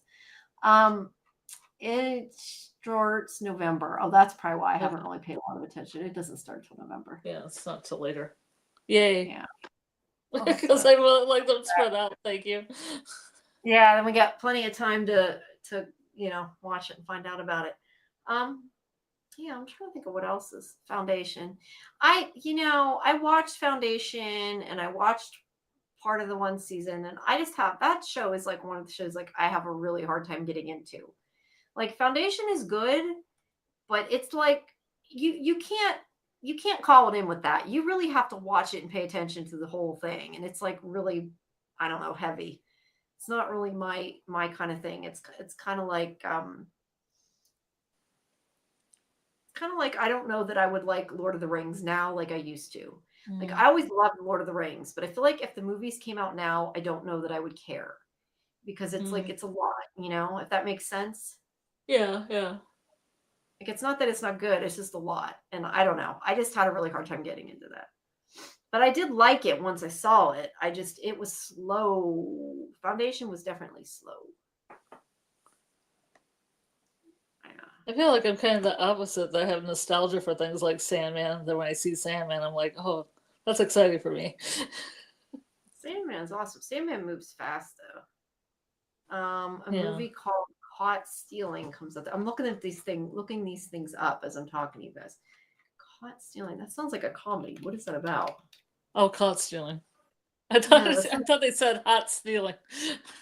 Burned out ex-baseball player unexpectedly finds himself on board an interest service. I don't know. Could be good. That one sounds to me kind of like it could go either way. It's a crime drama or a crime thriller. So I don't know. That could go either way, really. I'm gonna watch Peacemaker when it comes out. Yeah, I know you want to see Peacemaker. I don't know. See, to me that doesn't sound. That's DC though, right? Sure. Yeah. Suicide Squad. No, yeah, Suicide Squad's definitely DC, but I think Peacemaker is too, right? Is that connected to Suicide Squad? I've never seen Suicide Squad, so I don't know. Peacemaker was part of the Suicide Squad movie. Okay, well, I've never seen. In fact, they show part of that in the pilot episode from the Suicide Squad. I see. I'm generally not a DC fan. Like I love Sandman. That's a different type of show. You don't like any Batman? No Batman for you? When I was younger, I watched like the original Batman movies that were out with Adam West. No, that's really old. Like you said the original. I said the original movies with There was a Batman movie with Adam West in it. There was? I didn't know that. The shark repellent. Okay, I didn't know there was a movie. But like with Michael Keaton and that, like I've watched the original ones, and I guess I liked them for what they were, but it was partially, I think, I was really young when I saw them, so I liked them. Because I'm looking up to see, like the original Batman, I was like 7 when it came out. So I probably saw it when I was pretty little, and I probably saw it with my cousin. But like I don't know. I've not been a huge DC person since I've gotten older. And it's funny because I loved Superman when I loved Lois and Clark, because I loved Lois and Clark, but I think I liked Lois and Clark more because I liked like the romance part of it, not because I liked the Superman part of it. Because I don't know. I've tried to watch the newer stuff and I just can't get into it. Like I watched Aquaman, I didn't like it. I watched just the one that has, I think it's Justice League. I don't know. The one that has Wonder Woman and Batman and Superman. I watched it and I did not like it at all. I don't really like that. I like Marvel. Marvel's good, but Marvel's also like comedy too. It's not as serious, and maybe that's why. Peacemaker is full on comedy. Well, I don't know, since I've never watched Suicide Anything Squad. That's James Gunn. Anything James Gunn does, I'm in. That's all I'm saying. Well, if it's James Gunn, it could be good. I mean, I know he's done Marvel, and I might like it, but I've never tried it. It didn't look good, but I didn't, like I said, I wasn't really interested in Suicide Squad. So would I like Peacemaker? I don't know. Maybe I would, but If I've you like never. if you like Ash versus Evil Dead, you like Peacemaker. It's the same kind of feel. It's a vibe. Yeah, maybe. Yeah, I do like it. I do like called. It's not called. What's it called? You said Ash versus Evil Dead. That's not what it's called, is it? Oh, you mean the series? Yeah, I The never series. watched the series. I've never watched the series. I Yeah. watched. Oh God, as I'm getting tired, my brain's getting worse. The third one. I said I like the third one. I've never watched the series. If we watched the new Jason Momoa show, War Chief, I have not seen that. I did like obviously see kind of, but that was one of those shows too that like you had to kind of watch it all and it was a little heavy. But no, I haven't seen the new one. But yeah, I don't know. Maybe Peacemaker, maybe I'll have to check it out if I have time, but I have not. It just didn't look like something I would like from the preview, but that doesn't mean I wouldn't. I really don't know. It's But just yeah, I silly, don't man. know. Oh, It's well, just yeah, silliness. and I might like it. I'm not saying I wouldn't. I've just never seen it. Kind of reminds me of The Tick. If you ever saw The Tick, it's like got that Tick yeah, vibe. that I didn't like. I saw a little bit of The Tick. That was kind of dippy to me. That was not my thing. But you didn't see the one with Patrick Warburton in it. You saw the newer one, right? Probably. I don't remember the name of the guy, but I can't say how that one would be good. Yeah, it was fairly newer. I don't know. Like when I say like I like funny superhero stuff, like stuff like Guardians of the Galaxy, like that I like. If it's that kind of tone, I might like it. But I don't know. I'd have to see it. But I don't know. I haven't really watched a whole lot of DC stuff just because I couldn't get into it when I tried to watch the ones I tried. And like I haven't liked a lot of the newer Batmans that have been out. But at the same time, like obviously I love Lucifer, I love Sandman, that DC stuff I like, but that's not really superhero stuff either. Cause like I like Constantine, but that's not, I'm talking like superhero DC, I tend to not like. Yeah, well, it's still from a comic book.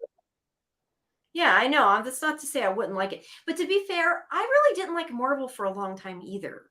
I didn't really like superhero movies. And then I've said this before, I saw Doctor Strange and it was so different that it didn't feel like a superhero movie. Yeah, that I really, really liked it. And it got me into Marvel. Maybe it was the time travel stuff. Maybe it was just Benedict Cumberbatch. I don't know. But I liked it a lot. And then I started liking Marvel. But like when I first watched Marvel, I didn't really like it because I remember I used to go see Avengers like on Father's Day or whatever because my dad would want to see it and I didn't like it. But like now I love it. So I don't know. Sometimes Karen didn't like Twilight Batman, apparently. Or did you fall asleep because it lulled you into a coma? I don't know. I haven't seen the Robert Pattinson ones, but I didn't really like the Christian Bale ones either. But I haven't seen Robert Pattinson, so I don't know. I can't judge that. I like Adam West. He gets so much done in a day. Well, yeah, I don't know. I just gets so much done in a half hour when Twilight Batman's is sitting around like staring into the rain, for a half hour, and he's already caught the Joker in a half hour. Yeah, and the Riddler and Catwoman. I remember Catwoman. I've seen Catwoman. That was a long time ago, though. That was, I think there might have been Catwoman since this. I'm thinking like I saw a Catwoman with Michelle Pfeiffer a long time ago. I remember that. The Halle Berry one? Yeah, I think I might have seen that too. But isn't there one since then? There was one with Michelle Pfeiffer, and you're right. There was one with Halle Berry. And Hathaway? Okay, that I didn't see. So yeah, if there was one since then, I have not. I think I've seen both Michelle Pfeiffer and Halle Berry. But I feel like there was something else since then. I don't know. I'm just not, like I said, I'm not huge. I was never a huge superhero, period. I don't know why. I just got into Marvel after watching Doctor Strange. And then I love Galaxy. I was going to call it Galaxy Quest. Not Galaxy Quest. Guardians of the Galaxy. Like I love Quest is good too. Galaxy Quest is good too, but not the same thing. But I like Guardians of the Galaxy type. Like I really like the silly ones. I think I tend to like better than some of the serious ones. I like Thunderbolts. I just watched that not that long ago. Yeah, Peacemaker doesn't take itself seriously at all. Yeah, I don't know. I'd have to try it. Maybe I would like it. It's not, if it's silly, I might. I don't know. I did not love Fantastic Four. I don't know. I don't know if Karen ever saw it, but I did not really like the new Fantastic Four that much. It was, I don't know. I just didn't love it because, like, I get what they were going with the style and everything, but it felt like it should have been, like, there was a prequel that was missing. Like, it felt like the sequel to something, and we didn't get to see the origin story. And I know we don't need to necessarily see another origin story, but that was what I expected. And it was like, this is what happened the past whatever years. And I'm like, okay, well, newsflash. Yeah, it's just like, I don't know. It was like this is what happened in the last whatever 4 years, and it tells it in, like, a couple paragraphs. It's like, okay. Then was there a prequel I missed? Because that's what I felt like. I felt like I missed a movie. Yeah, I don't know if I like movies that have to explain themselves in the beginning. Well, it wasn't. Like I said, it wasn't the origin story. Which, we didn't necessarily need another origin story, but it just to me felt like there was something missing. Or people that there's just a lot of narration, and you're thinking this could have done without the narration. Well, no, it wasn't necessarily there was just a lot of narration. It was after they already got their powers, so, like, it didn't have. It just had, like, a quick recap of how they became the Fantastic Four instead of actually being about how they became the Fantastic Four. I They guess actually just showed that. They could have had 10 minutes of showing that. Well, there was some showing too, but I mean, it felt like it was like a recap of another movie that didn't exist, I guess, is what I'm saying. Like, it felt like I just thought it was kind of like a Star Wars scroll where it was no. It definitely had some clips, but some of it was narration, some of it was clips. But I don't know. It just felt like I said, it feels like if you watch, like, I don't know, like the second Guardians of the Galaxy or something. Like if you didn't see the first one, you can understand it, but it feels like you're missing something. And that's what I felt like. Like, I felt like, was there another movie I didn't know about? But there wasn't. They just decided to make it take place after that. And I don't know. I don't know if I really liked that, but maybe it's just because it wasn't what I expected. I don't know. And it wasn't that it wasn't good, but I feel like when I go see a Marvel movie, I expect it to be really good. And it was okay. I mean, I think the best part of it was probably Pedro Pascal, and that's not what's supposed to be the case. I don't think I've ever seen the Adam West Batman at all. He's the best Batman. I don't think I've seen that. That was so really organized, gets things done. Always a fight at the end. It's cool. Yeah, that's like the really, really old one, though. So I don't know that I would have Burt had a Ward. reason to seen it. Yeah. But yeah, I don't know. Then they had Batgirl on a moped towards the end of the series for the kids. Yeah. It got really 60s, and it was like, we need a character for the kids, so we're gonna bring Batgirl in riding on a Vespa, being all hip. Yeah, see, that's why I don't think I mean, if it's a 1960s TV show, I don't think I'd like it, if I'm honest. I just don't see myself liking it. That's not my thing. Ooh. No, I know, and I know you do. I generally, if they're that old, like, I'm not something I'm going to watch. I don't like stuff like that. I never did. Well, you're just like, this is old. I can't invest my time in it. No, I don't mean like that. Everybody loves it. No, I can't invest. I love Lucy. No way. Just no way. Yeah, I love Lucy, but I just Twilight Zone. No, just a flat no. Unless it's the Jordan Peele one. No, I have seen pieces, I think, of the old Batman, but it's too campy for me, I guess. It's like the original Hulk. Like, I've seen pieces of the original. They're so good. They're so good. Yeah, I don't like so that good. kind of thing. But, like, I Love Lucy, yes. I've seen I Love Lucy and Mary Tyler Moore and all that, and they're all very good. I just don't draw a line where I'm not going to watch anything past a certain date. No, and I said that isn't the right way to do it. silent films. I'm just saying I tend to not like it when it was something that's that old. Like, I just tend to not like it. The way people make all these reboots, because it's like, oh, it's old. I can't handle it. I gotta reboot it, make it worse. Right, like, I don't like the original Twilight Zone. I don't like it. I'm sorry. Oh my God. I mean, I've seen it and I've watched it, but I don't find it. Yeah, it's not. I just don't. I'm sorry. I tend to feel like, and Oh, I've that said this hurts. before, a lot of the stuff that's really old, I feel like the acting is so overacted. That's a lot of the times why I don't like Because a it lot. was theater first, Jamie, and then it became movies and TV. I know, but I tend to not You like gotta this stuff. project to get to the back, you know, the nosebleed section. I'm just telling you, it's like I don't like I do not like Wizard of Oz that much. Like I feel like it's too overacted. I don't like it. I'm sorry. I never did. Ah, Yes, you're right. I didn't want to watch Star Wars. I did like Star Wars, but I didn't love no. Star Wars. I don't think it's that big of a deal. Like it was good, but I don't like rewatch it. But I'm sorry. I think I just Oh, my never soul. like I'm not saying it's horrible and it was bad. I'm just saying like it isn't like it's something that people love so much, and like I just never really liked it that much. I tried to watch it. I just didn't love it. And I didn't like I know my grandma would try to get me to watch Gone with the Wind. I didn't like Gone with the Wind either. I always fall asleep during Citizen Kane. I've never finished Citizen Kane. Look, I've seen old Twilight Zones, and some of them are good. I'm not saying they're all bad. I just, yeah, some of them were okay. I've seen some of them, and they've been okay. But then again, I just feel like you're Twilight Zones- denouncing them because they're before a certain year and time. No, and I said I shouldn't say it that way. I'm just saying I tend to not like stuff that's older. Like I said, a lot of it I don't like because of the acting. Like I don't, like I said. But see, Wizard what of you Oz- don't like about it is what I do like about it, That's and what I fine. don't like about modern stuff. I guess, and it's like I'm saying, like Wizard of Oz. Like it's not that Wizard of Oz was awful or I hated That it. sucked. I don't mean it like that. I watch it and I feel like the acting is so fake. It turns me off of it. Is the way It's supposed to be theater. You know. never watch theater? You never go to the theater? Yes, I go to the theater, but I don't know. Theater. I don't know. Not I can't help theater. it. Not movie theater. I'm talking about theater. Yes, I've been to the theater. The theater where there's actors acting in front of you on stage. Yeah, I think that's what it is, believability. It's not that it's just a style I don't like. Like it's not like I said. I like escapism that comes with movies, so I don't care if it's realistic. I guess I don't know. I just there's something about it that turns me off when it's like that. Yes, I agree with that, and I'm not saying that it wasn't a landmark in television history. And like I said, I'm not saying I hated it.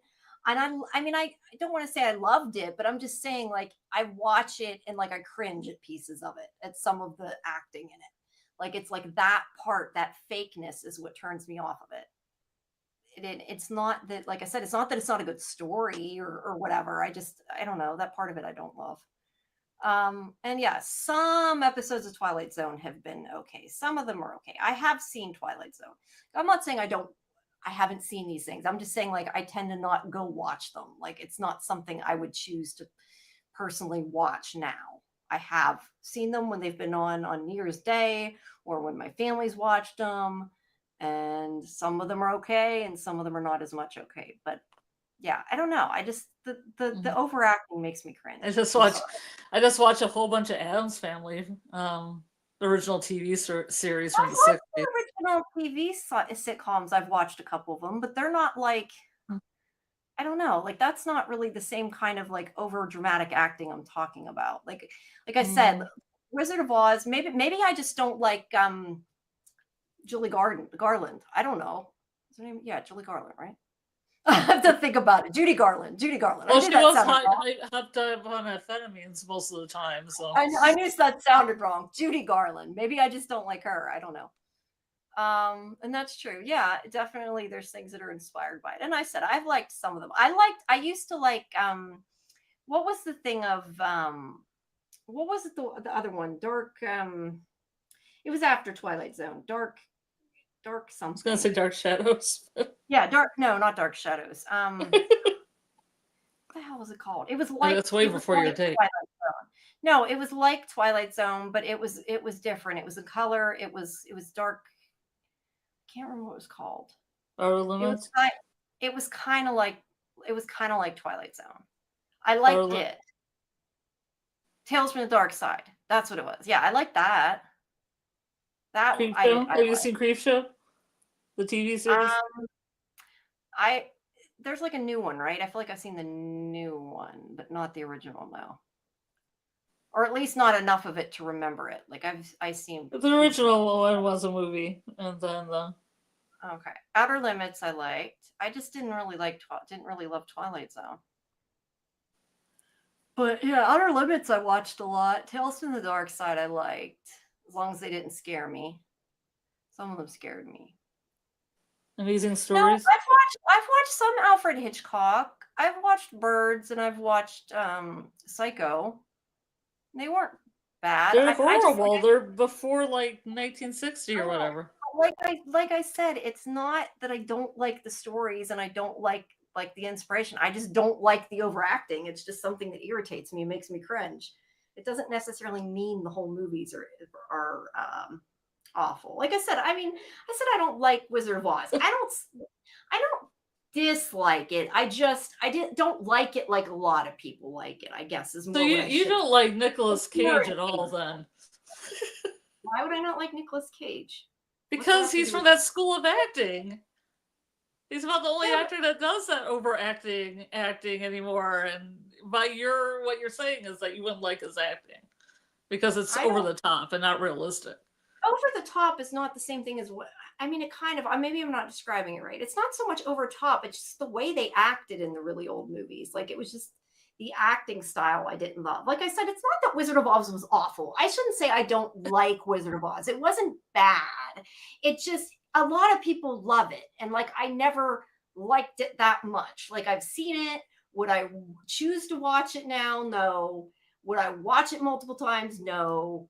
Like I've seen it. I just don't love it.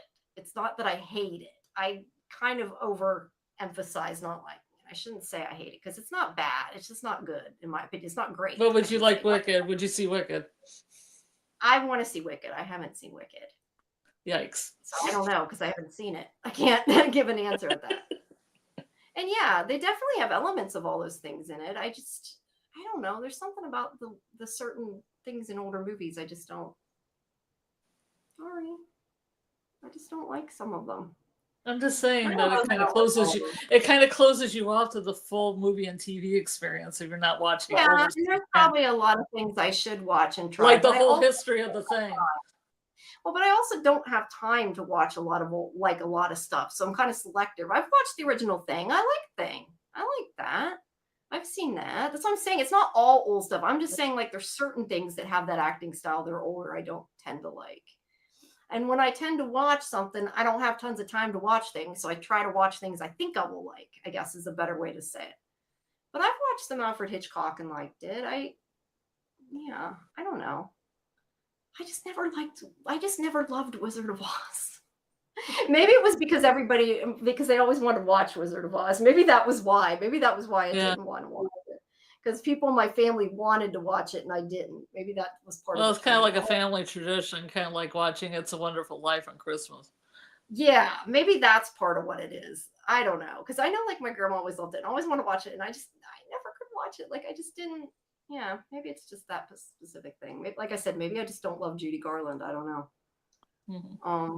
There's some old things I've watched and liked. I just try to watch things that I think I will like because I don't have time to watch a lot. Mm-hmm. So that's I watch I love Young Frankenstein. Mm-hmm. I like a lot of Mel Brooks stuff. Like that's like from a long time ago. No, I have not seen Metropolis, and if it's a silent film, no, I would not have watched it. You could get the version where Queen does the soundtrack, though. There's an 80s version that had Queen and other things on the soundtrack. Yeah, I don't know. I've never seen it. Metropolis is a great film. I know it's supposed to be, but I've not. Fritz Lang is great. Yeah. A lot of his other films, too. Not only that one. But I'm just saying you don't get a sense of cinema unless you watch cinema throughout time. And how it's evolved and, all that. It's like, I guess it's like how I feel like, what's that stupid show where they whack each other constantly? It's like in black and white. Jackass? No, not Jackass. It's in black and white. They whack each other constantly. Jackass. The Three Stooges. Like that show is so freaking stupid. That's like Jackass. Well, yeah, but kind of It's like all the Jackass. same. I guess you're right. It kind of is like Jackass. It's like the Three Stooges. Like I've seen people in my family before, like when I was young, like wanted to see that. I think like that thing is so stupid. Like how could you watch it? I guess is what I like to do. The 30s and 40s.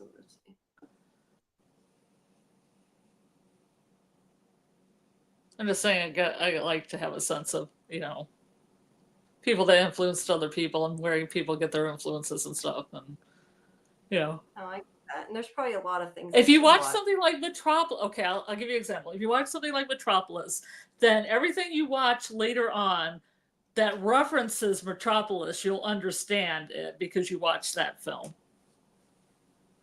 Yeah, that's fair. That's why I do what I do. That's why I like to watch a lot of things. And not miss things that I may not even like, because sometimes I have something I'm not into and I figure out that I actually did like it when I watched it. No, I get that. I just generally don't have a lot of time to watch things, so I tend to try to watch things I think I'll like. Because we've been on here for 3 hours and change. Yeah, we're kind of going around. Almost 3.5 hours. Yeah, I know I'm getting sleepy. Until I realized it was going. Yeah, that's funny. Yeah. Yeah, like what's I mean, there's some, like I said, there's some old things I like. I'm not saying like I don't like anything old. Like I like that reminded me when he said about that for some reason, the radio thing. I liked like something called Darkman. But you said like 1960 and before, like you just announced. No, I said the whole first era of film. And I said I shouldn't have said that the way I said that. I take back that I said it that way. I'm saying that there's a lot of stuff that's from that era that I tend to not like. Not that there's nothing from then I like, or that I don't like it for that reason. I don't mean it like that. I said I probably misspoke when I said that. Like I was thinking, like, what's that movie? Isn't it called Darkman? Is that what it's called? I think that was in black and white. Darkman? What, the Sam Raimi film?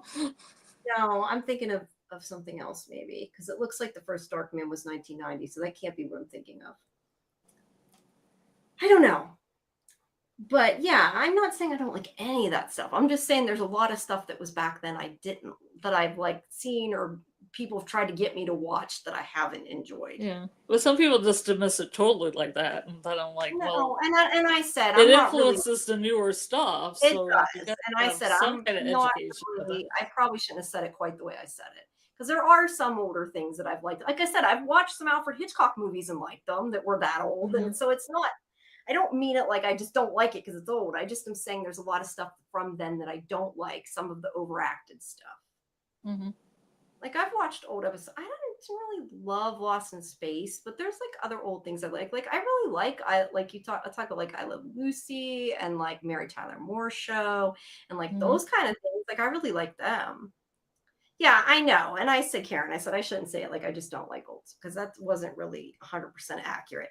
I tend to not watch old movies because I don't have time to watch a lot of stuff. And they're not necessarily the things that I gravitate towards.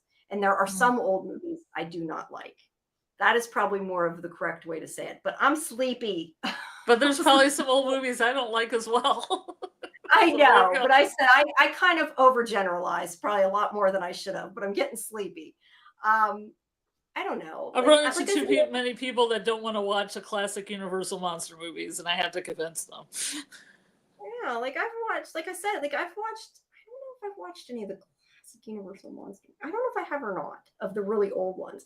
Like I said, like I've watched the original Addams Family that was on, that was really old, that was black and white. I didn't mind that. That was fine. I mean, so yeah, I didn't mind that. I just never, I don't know. I just never really liked Twilight Zone because it's on a lot on like when it's on like New Year's Day. Like there's certain ones I've seen that were good, but there's certain ones I've seen and I'm like, that was so awful. So I guess it just depends. And yes, there's a lot of Star Trek I don't love, but to be fair, I didn't think I really liked Star Wars. And then I did watch Star Wars and I did like Star Wars. But like, do I love Star Wars? Do I rewatch it multiple times? No, it's not, for whatever reason. I don't love it, but it's good. Star Trek's kind of the same thing. I've seen actually a pretty good amount of Next Generation. I've tended to like Next Generation, but like, I don't like Star Trek's not really my thing, but I have seen quite a bit of Next Generation and liked it. And I remember the Munsters too. I like the Munsters. Maybe it depends what older stuff it is. Maybe that's the Yeah, better. yeah, I think so. That's what it is. I liked some of Lost in Space. I remember watching Lost in Space and like being annoyed by the crappy effect robot, like that looked so bad. Like I remember being annoyed by it for that reason. But I don't know if I ever actually liked Lost in Space. I don't remember. I liked Bewitched. I loved Bewitched. Mm-hmm. I used to watch a lot of like Nick at Night stuff. That's kind of from that era, I guess, right? Mm-hmm. Yeah, Nick at Night. A lot of that Nick at Night stuff's got to be from like the 60s. I don't really know. I didn't really think about it, but I used to like a lot of the stuff on Nick at Night. Like Magic Women stuff, like Bewitched and I Dream of Jeannie. Yeah, like I used to watch I Dream of Jeannie. Like I like those. I used to watch those. So some of it is good. It's just not all good. And I oversimplified, I guess. Indiana Jones is good. I like Indiana Jones. Indiana Jones is really good. I like Indiana Jones. Although like I probably like the newer ones better though. Not for that reason, just I think I probably, although the original one was really good though too.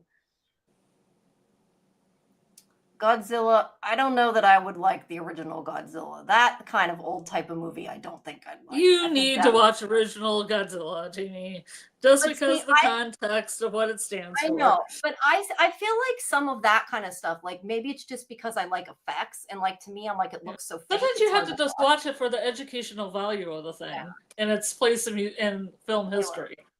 And you're right, Lori, they were. That's a good point. But like, yeah, like I remember I watched Plan 9 from Outer Space. I did watch that. That was so bad, but it was supposed to be bad. I watched it because it was supposed to be bad. I remember watching it. But yeah, I don't know. Maybe that's part of it. Like I don't love, like I said, like I don't know if I could watch the original Godzilla. Could I? I don't know. Would I like it? I don't know. I've seen part of King Kong. It was Sorry. I can't help it. Hey, Ray. Blah. Yeah, I don't know. Like I said, I tend to also, and I said, I do like special effects. I'll be honest. Like I do like, I mean, I want to see a story too, but I do gravitate towards special effects. So sometimes if I see something, the special effects are really, really awful because it's really old, like it turns me off of it. Like it makes me think it's not going to be good. And it doesn't mean it's not. It's just, it makes me think. Yeah, look, yeah, some silent films have really, really good special effects. Yeah. And they're from 1920. Yeah, I don't know if I've ever watched a silent film. Oh my gosh. You're going to give me a hard time. I'm not like a cinema student. I never was, so I don't. But I have heard really good things about Metropolis. Well, you don't have to be a cinema student. You don't have to be a cinema student to watch a silent film. No, I mean, like, I don't watch things. What I'm saying is, and this is maybe what I should have said before, like, I don't watch something because it was considered a classic, like, of the cinema. Like, I don't have a reason to watch it. Like, I kind of feel like, why would I go watch a silent film? Because you have a reason to watch it, because it reflects on everything else that you'll watch. When you watch that and then you watch something new, you're like, this director took something from this. It was inspired by this thing.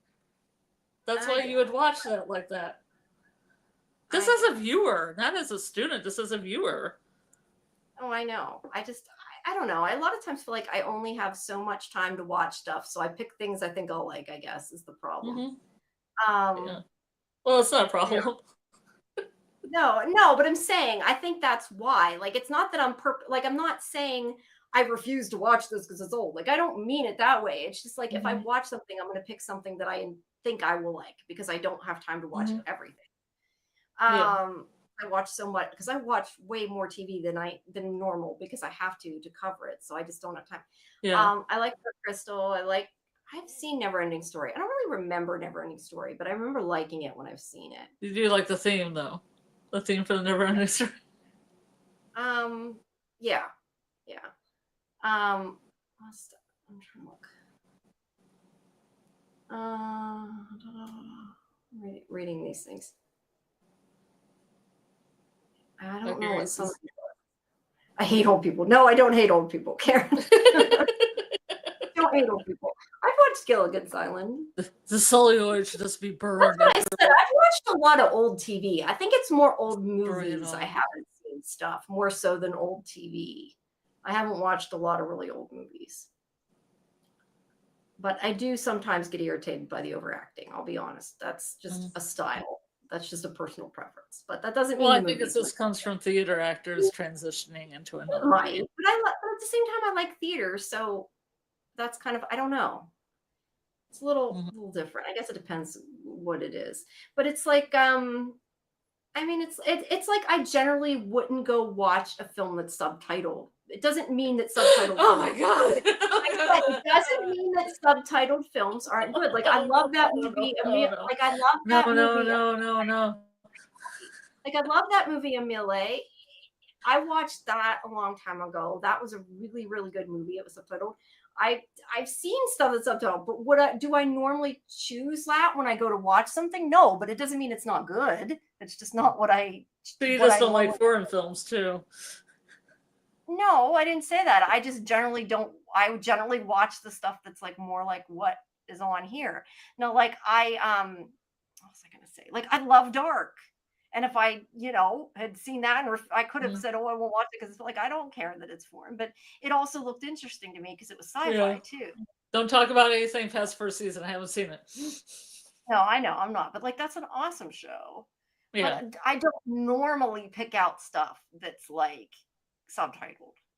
But I also, when I watch, the problem is with subtitles though too is I tend to, when I watch subtitles, like I end up staring at the subtitles and then I miss the show. Like I have a hard time like ignoring them as much as you, and I know that doesn't make sense, but I have a hard time reading them for that problem. Yeah, I can get that. I just like razzing you. Oh, Jamie's intervention. Yeah, maybe. I got 1% on my iPad, so maybe we should close this out. Yeah, we probably should end it anyway. We're kind of going in a circle. But yeah, Hate Karen, to ruin this party for everyone. You'll have there's to a lot of pick people some talking that you think I'll like and tell me about. But yeah, Scarlett's going to lose her connection. I'm gonna pick the most like difficult subtitled film pre 1960 and make you watch it. Okay, but I might fall asleep. All right. 1%. All right. So everybody, please come back tomorrow at 10 for Karen and AJ and I's review of the Institute, and at midnight for Scarlett and I to do Nautilus. And we will see you then. The dubs were kind of bad.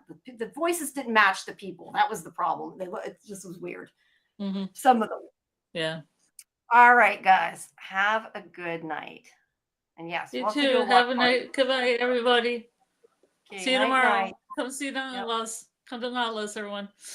Yeah, see y'all tomorrow. Bye-bye. Bye-bye.